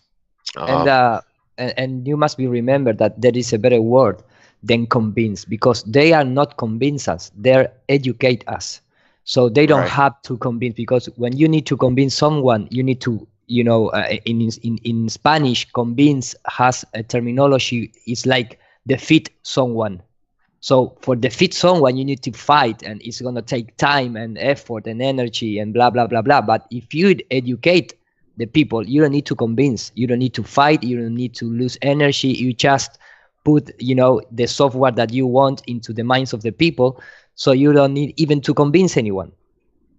Yeah, you hypnotize lay down people. Right, indoctrinate. Yeah, sure. Exactly. I see what you're saying. And maybe we can touch on that a bit more, but the other thing I just wanted to mention real quick is that the fiber optic gyro, 15 degree per hour apparent drift or whatever, again, that sort of precession or drift or whatever has, as far as I know, never been detected by mechanical gyros. And so I would still I would want to see more, or maybe understand more, or do more tests with the fiber optic gyro to see if maybe it's something in the software, or maybe it's something in terms of how the interferometer action works or whatever. But you would expect not only for the mechanical gyros to pick up this 15 degree per hour apparent drift, or whatever the terminology is, but then as Bob has mentioned, you've also got the alleged motion through space, like the orbital motion of the Earth around the sun, and the orbital motion of the sun around the galaxy, and the galaxy's motion through space. And so isn't it just a little bit odd? It seems odd to me that the only apparent motion that's being detected by the fiber optic gyro is the 15 degrees per hour alleged rotation of the Earth. And so, again, it just seems like if these things are as precise as they appear to be, then they should also be picking up some of the angular acceleration of the, these ridiculous orbital velocities as well. Right, and they're not, John, because obviously, and first of all, when you say the alleged rotation of the Earth, that's from a baller's perspective. And yes, I acknowledge you could certainly see it that way. And in fact, before I figured out a long time ago, I'm just thinking, oh, wow, this is crazy. Because this does look bad. It would look bad for flat Earth. But when you realize and put it in context what is actually happening, and not just make a hypothesis about it, but there's actual proof backing this up, right? That it is not, there's two experiments that stand out extremely well that prove that it's not the rotation of the Earth, one being Airy's failure, and the other one that contradicts it wholeheartedly is Michelson-Morley. And, that's why I continue to build on this theory. And you're right. The other thing that as a tertiary proof is that there is no gyroscope ever, unless you want to consider Leon Foucault and his lies about that he detected this precession. But, that was 175 years ago, and nobody has ever done it since. So no gyro can back it up. The Michelson-Morley cannot back it up. And even in today's relativity theory, the whole idea of the Earth rotation is completely being annihilated, and not just being annihilated, but proofs are being offered that it is indeed the ether, which is something science has known about for centuries. So, and remember that the father of the relativity, Albert Einstein, says there is no mechanical instrument to detect the rotation of the Earth. So the gyroscope, the Foucault pendulum, and any kind of mechanical device for the globe Earth, it doesn't count. Yeah, but you know what? If the Earth truly was spinning, I'd say there'd be a crap ton of things that would prove it. Of course. That I said, for the Globers, they can argue these instruments because there is no such a thing as mechanical instrument to detect it. But they are bad interpreted the things, because the thing is that this instrument doesn't take into account, because where it's detected there is a stationary. So they're trying to, said like, okay, this instrument doesn't prove or the rotation or either the stationary. No, it's proved the stationary. And you can argue that the Foucault pendulum or things like that, there are mechanical devices to detect it. So they try, it's like they are like like cats, you drop it and always fall upside down, right up. I don't know how to say, but they are always fall perfectly. It doesn't matter. They always land on their feet. Exactly. They always land on their feet. It's amazing how that happens. Okay. All right. So moving on from that, I think we pretty much crushed the whole silly notion of special relativity and its associated garb. So I want to go back to something that we covered a couple weeks ago. Of course, many people have heard me talk about the whole idea of gravity being electrostatic or electromagnetic in nature, yada, yada, yada. And I came across something a couple weeks ago about electrodynamic tethers, okay, or space tethers, right? And we had come up with it in a video, this one by Don't Sphere the Truth, where he was talking about, they showed the NASA scientists talking about it and what it would do and all that stuff. So if we look at Wikipedia, and we look at what an electrodynamic tether is, it says they're long conducting wires, such as one deployed from a tether satellite, which can operate on electromagnetic principles as generators by converting their kinetic energy to electrical energy, or as motors providing electrical to kinetic energy, blah, blah, blah, blah, blah.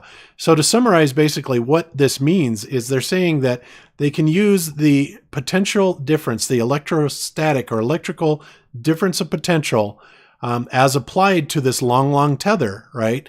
And in some cases, they can be as short as an inch or two for a spider.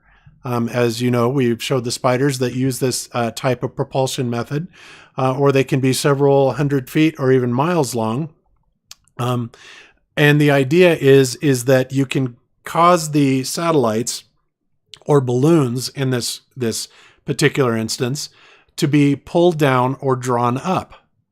Okay, but I think more pulled down in this case would be more logical, because the helium is going to want to make them go up. So you can use this electrostatic potential. It's well documented to counter the helium's tendency to want to rise through the atmosphere, and you can bring it up and down. What's the advantage of that? Well, the advantage of that is that you can raise and lower the balloon satellite into different directions of air currents, and you can essentially navigate it, right? So I was talking last week, and I said the only time I had ever seen it, that particular example, was the tether incident. And so I went and I found it, and it's interesting to listen to the commentary at the beginning of this about the tether, and this is just another thing backing it up, that indeed they're using electrostatic potential differences to negate or enhance gravity. Isn't that interesting? So let's give this a listen really quick. It's just a couple minutes. On February 25th, 1996, on Space Shuttle mission number STS-75, NASA launched a possible breakthrough energy technology experiment. They launched a 12-mile-long electrical conductor cable called an electrodynamic tether, designed to collect high-energy electrons in the Earth's ionosphere and magnetic fields. The motion of the conductor tether across the Earth's magnetic fields induces a voltage along the 12-mile length of the tether. Utilizing estimates in the charge densities of the Earth's magnetic fields and the ionosphere, the voltage produced is expected to be up to several hundred volts per kilometer. If successful, the experiment could produce a lot of electrical power. If additional power is driven along the tether in the opposite direction to that which it normally wants to flow, the tether, in theory, could push, creating propulsion against the Earth's gravity to raise the shuttle's orbit. The advantage to this revolutionary technology in propulsion is that it does not require any rocket fuel. If successful, electrodynamic tethers could prove a way to greatly reduce the cost of in-space propulsion. For example, the International Space Station could keep itself in orbit, saving nearly $2 billion in orbital reboost rocket fuel for every 10 years of the station's operations. But on February 25th, after the 12-mile tether began producing electricity, an unexpected overload of electrical energy fluctuating between 2 and 10 times that predicted, due to inaccurate estimates in the electrical charge of the Earth's magnetic fields, ionosphere, and possibly space radiation, fried the tether conductor cable and it broke, severing it from the space shuttle. The tether has broken.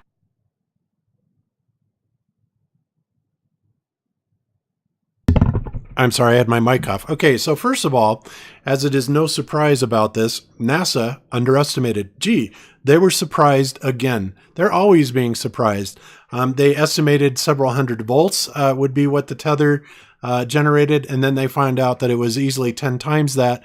So high, in fact, that the current that went through it was enough to fry the tether in two. Now, I don't know what the gauge of the tether is, but, you know, it doesn't take a lot of current when you have high voltage. For example, if you have 1,000 volts, okay, and you have 10 amps of current, right?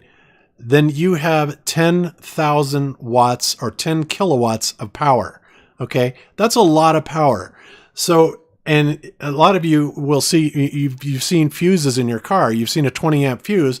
It's a pretty healthy bar of metal that's inside of that fuse, you know, right? And if it blows, that means the current has exceeded the capacity of the metal that's inside that fuse, and it just literally burns it in two. So by the tether breaking in two, and who knows what the gauge of this tether was, but I would be willing to bet that it was a little thicker than a fuse. And if it's several thousand volts going across there, and even at a few amps, we're talking about a power source that's unbelievable. Now, let me state for the record that I don't believe for 1 second that what we're seeing here is actually happening in space. I'd say it's more likely underwater, and these are some sort of underwater creatures. I don't know what they are. These things have always fascinated me, and we talked about them before.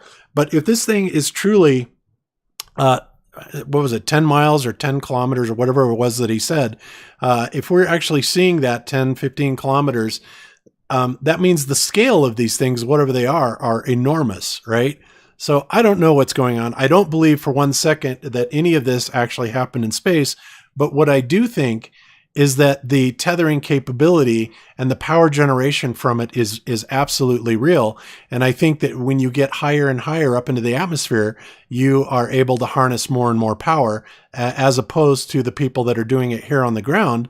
When they go 100 to 500 feet, maybe even 1,000 feet off the ground, well, they don't get a whole lot. They get a good high voltage, but they don't get a lot of current. And power is a product of voltage multiplied by the current. So if you have 10 amps and you have 10 volts, that means you have 100 watts of power. Okay. And it works no matter what format you do this in.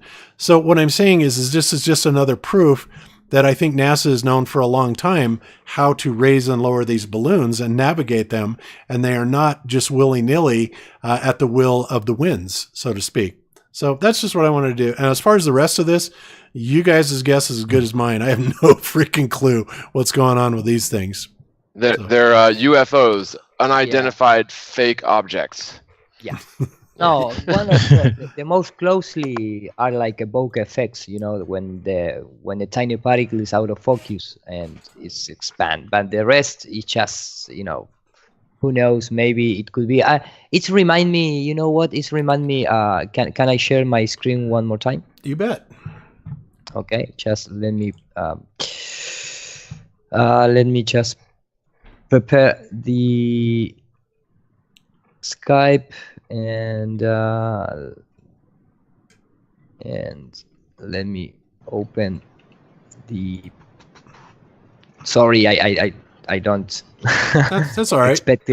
expected this, but I remember the when you see this, you say, hey, look, I don't know if you can see this point here moving, and then you see, hey, it's the star field, and maybe this is, satellites, are moving there, someone come from here, and things like that. But when you realize that it's so easily fakeable, it's just a box with a black, That's good. And That's good. You have whatever you want. So, I mean, this guy I'm from Hollywood, and this is the bokeh effects. Can you see how this, what was before a tiny point, right now is like a big sphere with depth.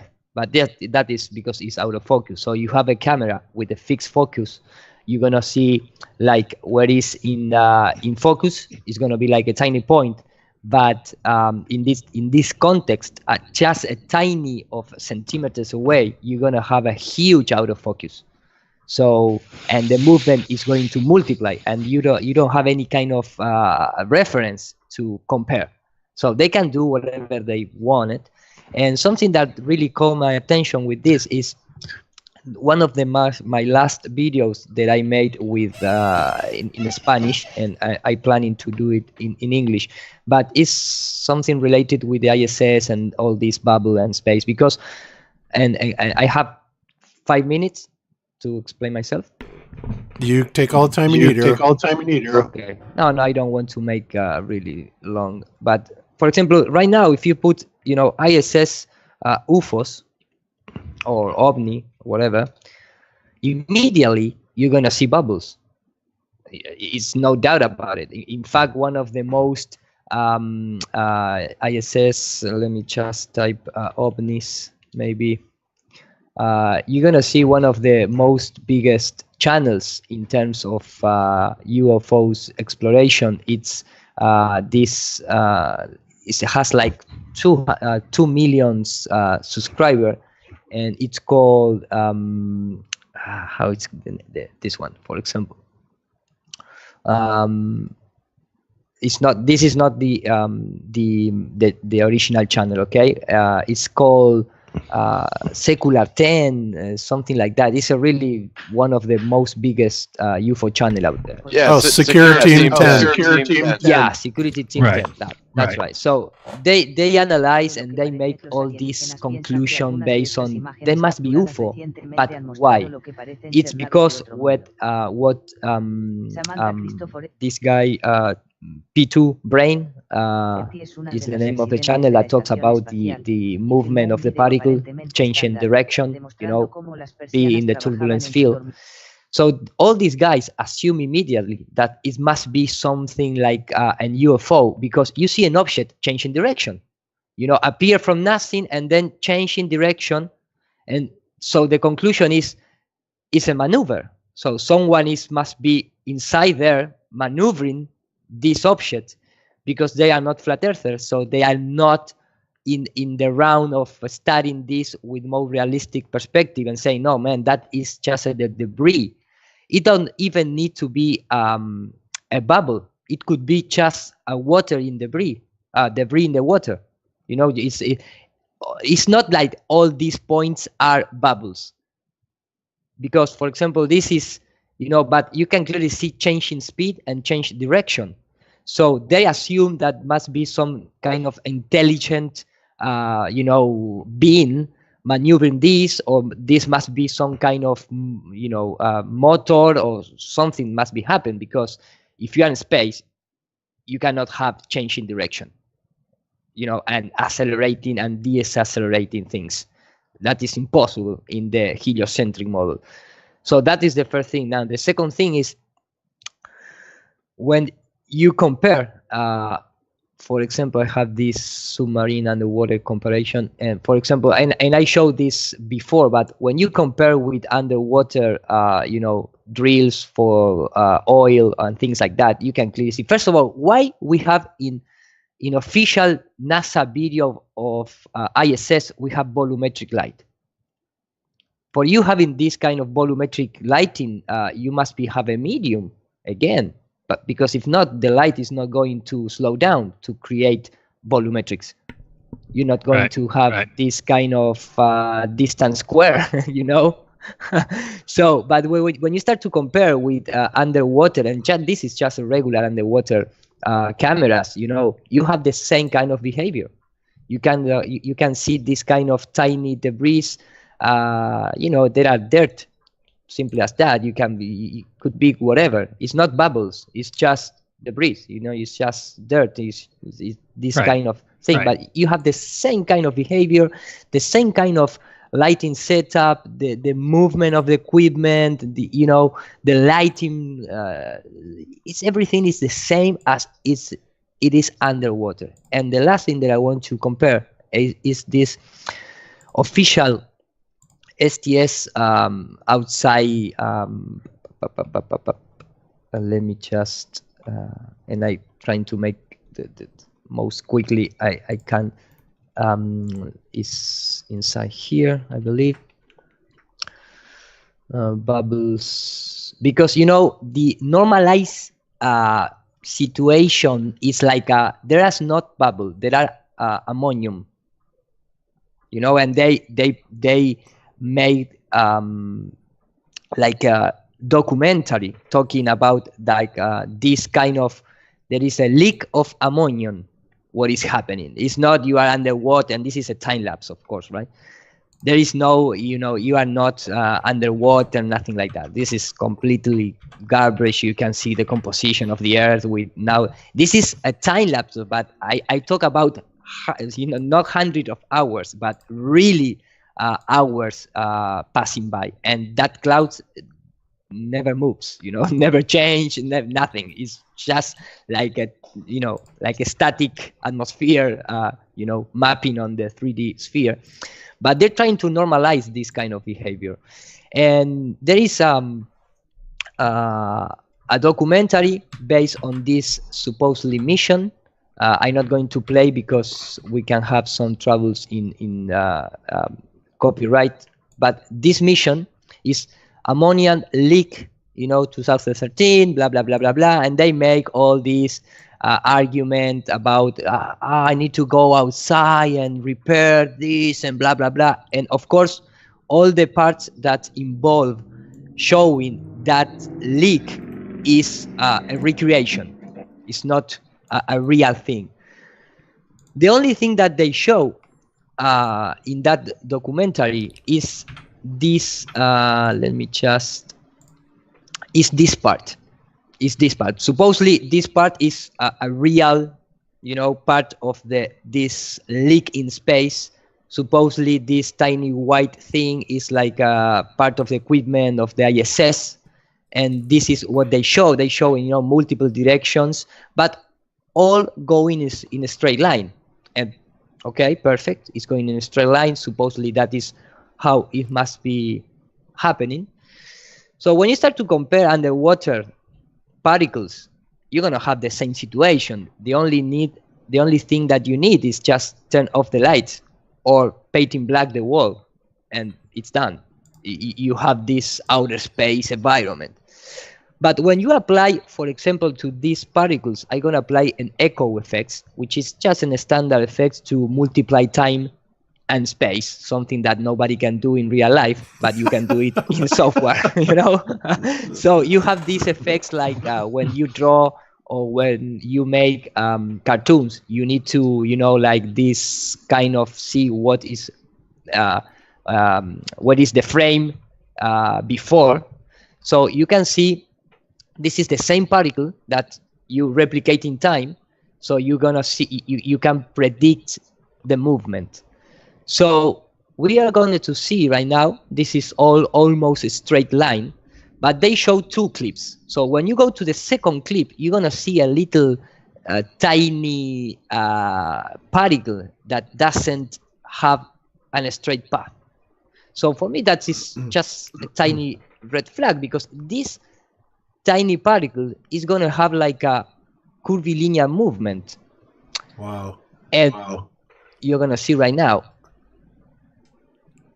Oh yeah. So you can see a curvilinear movement right there. So this is one thing. Okay, I'm gonna try go step by step. So this is, for me, talking about outer space leak with all the pressure that you're gonna have.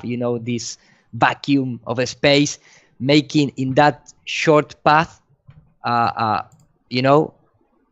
curved line. It's a little strange. I don't believe that this particle come from here and make a 360 degrees turning, like if you are inside of a turbulence field, for example, inside of a fluid. You need to have differential temperature. So when you trying to recreate this same behavior in 3D, for example, this is what must be happen in real outer space, heliocentric outer space. If I drop a particle, it doesn't matter if it's a rock or it's a debris or whatever, the trajectory must be the same, based on the first law of Newton. Yes. And the second law of Newton must be the same all the time. And that if that particle or that object has an initial spin, it must be keep that spin. It could be accelerating that spin or that velocity, but you need a lot of time, or you need a really high speed and spin initial conditions to that happen really quickly. So that must be happen like that. But when this particle is going to turn into red, and you're going to start to see this movement that you can clearly detect in the ISS outside spacewalk or that kind of environment, you're going to see that particle start making, this is just air particles that you can see that are really, really, here is the Bokeh effects when you see this kind of size difference, but that is by the lens of the camera, nothing more than that. So if I prepare this and I just create a turbulence field, you're going to see that behaves the same way as the ISS. So this is just, this image upper in the left corner is a training swimming pool with the astronaut. So we expect that this tiny debris is changing in velocity and direction or orientation. But this one on the bottom, this is a mission. So how is possible that this debris change direction? That is because it's in a turbulent field. There is no doubt about it. There are in some kind of fluid, we can deduce that based on the behavior on that particle. So when they This is a turbulent field for the people outside that are trying to imagine what happened underwater, because they are very clever. You know, if you turn off the lights and you paint the black, the swimming pool, and you have a really clean water, you are not going to have any kind of reference for the turbulent field. You are not have any kind of reference of the differential temperature to create vorticity and turbulence. So the only way that you can deduce that is based on the movement, in this case, of that tiny particle that escape, you know, from their plans. So something, and I'm going to finish in a few seconds, but this is for P-Brain, so thanks for sharing with all the community his research. But you can clearly see that some strange happening. This is not in the round of the in the law of movement of the God Newton, you know. So taking this into consideration, when you go to this mission, and this is an official mission, which everyone see the scuba tank, right? You remember this STS mission? Oh, yeah. Well, when you go to the original, and let me just go to this, the original, and maybe for the record, I'm gonna play the original one, because for me it's very, very important, because it's we have Scott Kelly talking, you know, the about the mission. So let me just STS, and this is the original one, and let me just play with another. So in the original clip, Scott Kelly talks about we have water leaking, and then you can hear the audio. Yes. Okay. So it's coming. Dave Williams about to move out of the Quest airlock. Those particles that you see emanating from the airlock is said by the EVA officer Paul Baim in Mission Control to be particles of water from the crew's sublimators on their space. Yeah, that's okay, because it's coming supposedly for the hatch. But why there is a bunch of particles here? I don't see any astronaut or any things like that, and you can clearly see a lot of particles there. But the suits are in good shape, according to the. What I'm trying to say is, we have a confirmation, directly confirmation of Scott Kelly from the mission control, saying we have water particles in space coming out from the suit or whatever you wanted. In this same video clip, you're gonna see the famous, I'm gonna play the original, you're gonna see the famous scuba tank inside of this, helping to the other guy coming out. So we have also a direct confirmation that this is an original video of NASA. Okay, so here you have it. This is, at least for me, it's a clearly scuba tank, because we know that how this guy is training out underwater, right? But that is not the most conclusive thing for me, because we have the confirmation that there is water bubbles, water coming out, particle water coming out from the suit or whatever. But there is one tiny particle that I believe nobody in the heliocentric world can explain based on the heliocentric model. Because look this, and this is in Spanish, but it says, look this particle, okay? So look that particle. It's a slow down and change direction and come up to the surface. So this is no doubt they are underwater or some kind of fluid. It's no doubt about it, because they confirm that these are water particles. But the thing here is not just the problem with the particle, it's the behavior of the particle. The particle go down and then slow down and get back to the surface. Right. So how you explain this? How you gonna explain this in heliocentric model? You can't. And you know the thing about that, Iru, is this is something that I covered at the Denver conference, and it was based on P-Brain's work. But basically, what they're saying is well, there's a little ice particles or whatever, or like Scott Kelly just said, well, a little water particle. It doesn't matter what it is. The problem is the ISS is allegedly traveling at 17,500 miles per hour, and everything that comes off of it has that exact same inertial velocity, right? So it cannot change directions arbitrarily unless there is some other force applied to it.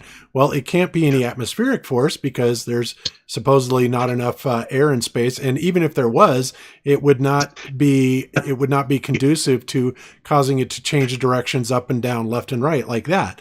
It may do it one time and one time only, but other than that, we're talking about a complete violation of Newton's laws of motion. Can't happen. Exactly. And in fact, when you go, for example, and with this is going to be the last example, but when you go, for example, with, Chinese, you're going to find the same thing. You're going to have a lot of bubbles and things like that. But there is, I believe it was this part here, the satellite putting in orbit, this kind of image. Of course, there is a lot of debris, bubble, whatever you want, but here you have the same thing. You're gonna have this particle there. It could happen that it's a slow down. It's coming out and slow down, and that is impossible in the heliocentric model. It's impossible. You cannot explain that. You cannot argue with this kind of bullshit. I mean, that particle is come out and slow down and change direction, and there is no Jesuit blowing in the wind out in the space. Looks like they're in a bottle of champagne there. Exactly. So, and Sharon showed this tiny clip showing how they use slow motion and black backgrounds to and underwater to they love the black backgrounds in NASA. Oh yeah. But you remember this like setup showing how the motor or the giant reacts, and you can see all these particles flying away in the slow motion, so you have the feeling of being in outer space. So they can recreate whatever they want now in our CGI technology age. Right. You can create whatever you want. That's the scariest thing about it, is that all the examples of them being ridiculous and all this is started 40 years ago, 50 years ago, but now the CGI is way caught up to it makes it impossible for us to just watch a video and be able to determine whether it's CGI or real. CGI has come that far now. But when you go back and watch some of this older stuff, or this Apollo craft spinning around the moon, this is all done where, there you go, right there in the bottom middle picture that you were showing right there. Exactly. Go ahead, Hiro. Yeah, totally. In fact, when you see this spacecraft that we show at the beginning of the show, you can see, you can clearly detect this mechanical motion, and they have that kind of mechanical instrument to do that, and you can compare, and you're gonna see the same motion. For example, this spaceship here, how they turn, they don't even see, the fuel, the gas coming out of the nozzles. You don't see nothing. It's a mechanical turn, made on the studio. Right. Exactly like this room here, where you can put these things on strings. You can put it in a black background. They could easily remove that in the 70s, and that would be considered ahead of the time at that point. Completely. So but not today. Exactly. So it doesn't matter if it's bubbles or is it particles or is it debris. The thing is the behavior. You cannot have change in orientation and deceleration, and we prove it in the official NASA with Scott Kelly saying that are water particles. So boom. Okay, close. Stick a fork in it. But you're never gonna see a globe here, trying to debunk that kind of analysis. They sham. No, they go to books. This is not even worth it for them. Talking about this, particular bubble or particle that's behaving that way. Or they think any little bit of evidence that leads towards their belief is proof. People have got totally caught up in this idea that evidence is proof, and evidence is not proof. It's just what it is. It's evidence. But these guys love to take it and say, oh, that evidence means that the Earth's a sphere, or that this moon landing really happened, or hey, they've got these, they got the telemetry from Apollo 17, and therefore all the Apollo missions are true. It's just nonsense. Completely, man. Completely. All right. Beautiful. I'll stop sharing. Okay, I'll let you stop sharing. Thanks for that presentation here. That was awesome. And let me cut over to my other screen, and we're going to wrap it up here. Let's see. Let's do that. Okay. All right. So yeah, that's about all I have. And, hopefully people will take something away from this and understand why, when somebody mentions the name Einstein or NASA, why we tend to laugh, because they're kind of a joke. But anyway.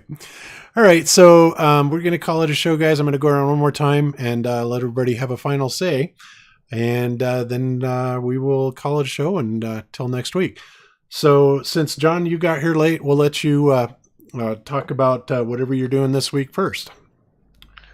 Sure. Yeah, I just put out a new video yesterday, which is actually section 1, which will be a response to Professor Dave Explains, fairly recent video. And I wasn't planning on doing it in multiple sections until I got through about 10 or 15 minutes of his video, and the darn thing was already 30 minutes, so I didn't want to make a 4 or 5 hour video response, so I think I'm going to do it in a few sections. So check that out on the Morgile channel, and I'll have more of those coming out.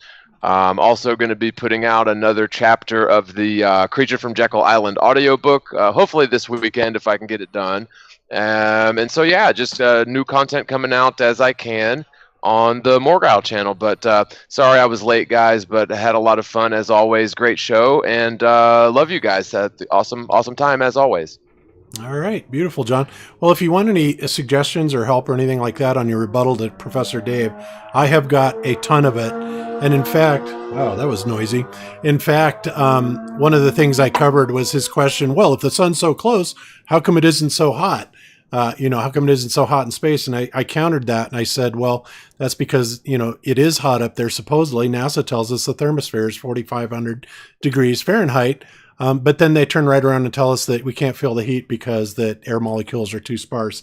But I mean, I have a million answers. So if you want any input, bring me up. And the sun is a cold light. If it's electrical light, it's a cold light. Every scientist based on the electrical universe says that. So the heat is not coming from the sun; it's coming from, like you said, the interaction, the bounce on the Earth, and blah blah blah blah. So why is gonna be up there hot? Because it's close. What? Dave obviously thinks that the sun is a thermonuclear reaction. He needs to prove that. It's absurd. Right, but no, it makes sense because, the atmosphere is thicker, lower down in altitude, and so it makes sense to me that it's warmer because you're right. I mean, it's the sunlight isn't hot. It's the interaction between the light and the atmosphere where you get that heat. And as far as like the thermosphere being super hot, but the particles are disparate, and so it's not really measurable as heat. I mean, as far as I know, that completely defies the definition of heat. So so many different. But it reifies the definition of doublespeak. Yes, yeah. But he must be remember a few things. First of all, when you go in the plane, you have like 50 degrees minus zeros. So there is cold, and we are only 10 kilometers up in the atmosphere. And I remember the video that I show based on the professional rocket launch with the guys from the Go Fast rocket, showing a temperature reading about almost 265 Kelvin, minus 265 Kelvin, almost 0 degrees. I don't know if you remember that.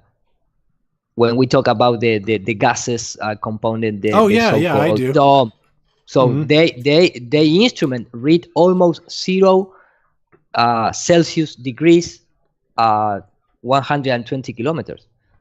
And if you have a simply high altitude balloon, show that the temperature at 30 kilometers up in the atmosphere is like minus 45, minus 60 degrees. It's cold, right? Yep. Yeah, with this magnificent, pretty cool with this magnificent and giant sun in the outer space, without even a medium to travel the light. I mean, it's lose time, for me. Yep.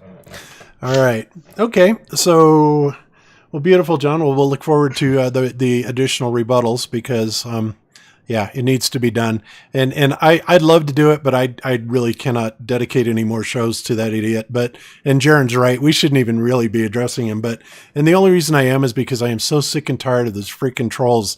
You have no idea. I mean, hundreds and hundreds of them. And so, maybe we'll take them from the shows and put them all together and mail it to him or shove it up his nose or something. But anyway.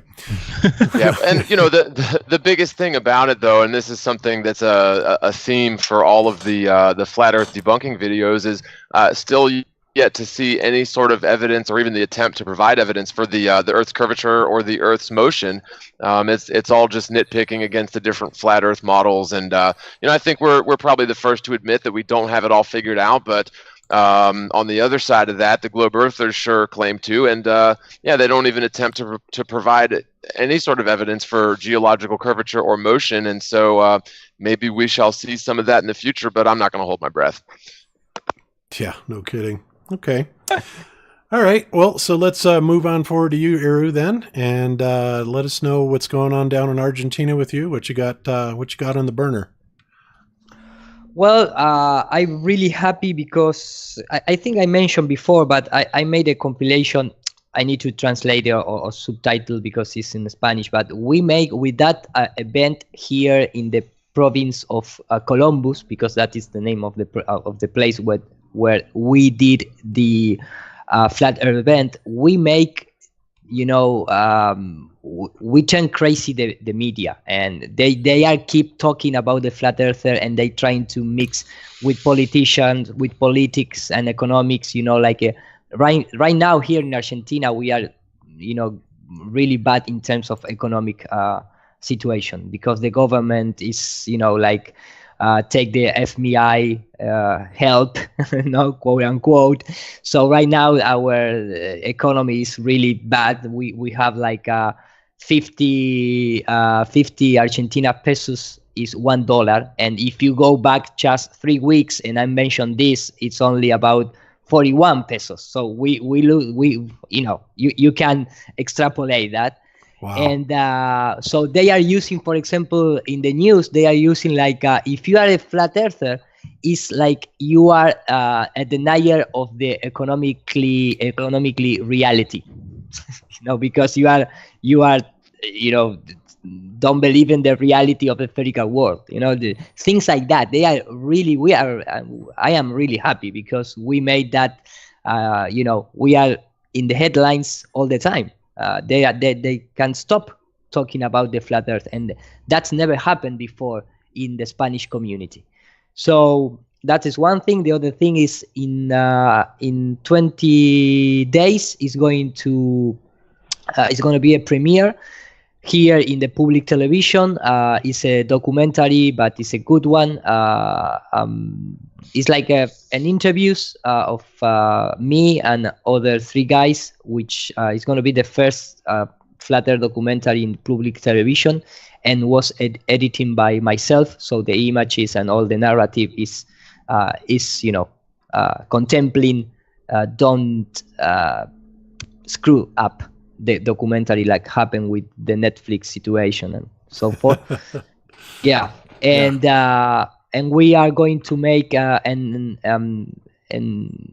August we're going to make in Chile flat earth event. So the thing here, the things down quote unquote, are moving really fast in terms of the community. So we are really happy with that. And I remind everyone out there that subscribe to my English channel if you like. I'm gonna be uploading more content, and I'm really busy. The last 2 months I have 40-50 interviews in radio and television based on this. Yeah, and I keep going and I keep going. It's really a good times for the flat earth community. I believe that. That's awesome, Miro. I'm so glad to hear that. And you're doing a great job down there. So congratulations. That's awesome. All right. Cool. So, Darren, that brings us to you. Well, I know one thing for sure, that in about 6 days you're going to be in Sacramento. Other than that, what else you got going on? You scared me. I'm like, what's going on? What do you know that I don't know? No, it was a great show. So thank you, everybody. Yeah, my ISS solar transit video should be out today or tomorrow. So that's about it. I've been working on my book a bit. That's taken a lot of time. I might probably be too much of a perfectionist on that one, but been working on that and spending a lot of my time on a NASA movie that I'm trying to release around the time that I'm on Mel Fabregas's Veritas Radio, which is May 15th. So I've been busy. My channel doesn't really reflect that, but yeah, we're no longer simulcasting Monday Night Raw. I told people that on my channel. That allows us to talk a little bit more freely. So thank you, everyone. Thank you, listeners. Thank you, everyone in the chat, but especially my patrons. I'm very lucky to have them. With their support, it allows me to have this channel and do the research I've been doing. And yes, May 4th at McKinley Park at noon, we're having a Flat Earth meetup. So come by, and there'll be a video on my channel this week that will just remind people of that. So hopefully I see everybody there. All right. Beautiful. Okay. Now, I do have a quick question about the sun thing. I was thinking about it. Now, if you went up to the top of Everest, you'd be sunburnt in seconds, right? Yeah, actually, because there's no atmosphere up there. It's Colorado. You get sunburned a lot easier, too. Right. I think you get a sunburn in just seconds if you're up too high. So that's another thing. But and people... really, And if you have a sun tan, if you get a tan or something, it's really caused by damage done on the cellular level. So it really kind of brings into question these guys who think that they're on the ISS, who think they're looking out windows at the sun right there. I mean, the sun rays would come through the windows and just destroy you. yeah, in fact, if you have a glass magnifier and you let pass sunbeam, you're gonna have more heat, right? So the atmosphere is like a lens, it's a lens glass making that happen. When you go outside the atmosphere, it's gonna have just radiation or cold light, Right. So. All right, beautiful. And we are under a dome, so you can extrapolate that. All right. Okay, and of course, last thing I have is don't forget November 14th and 15th we have the United States Flat Earth International Conference, and before that, there's coming up in September. There is a Flat Earth convention in the UK, and also in Amsterdam, and a lot of people are going to be at that. So I would show you their website, but it appears to be down. So if you guys are listening, Gary or Dee Dee, you might note that the FE convention website seems to be down. But anyway, other than that, that about does it for me. We will see you guys next week, and take care of yourselves until then. So until then, be good to yourself. Oh God. Be good to each other. Yes, don't lie to be each good other. To each other. No, I'm just doing that. Be good to each other. Don't lie to each other. Open your mind, because there's truth inside. Peace out, everybody. Peace, guys. Peace out. Peace.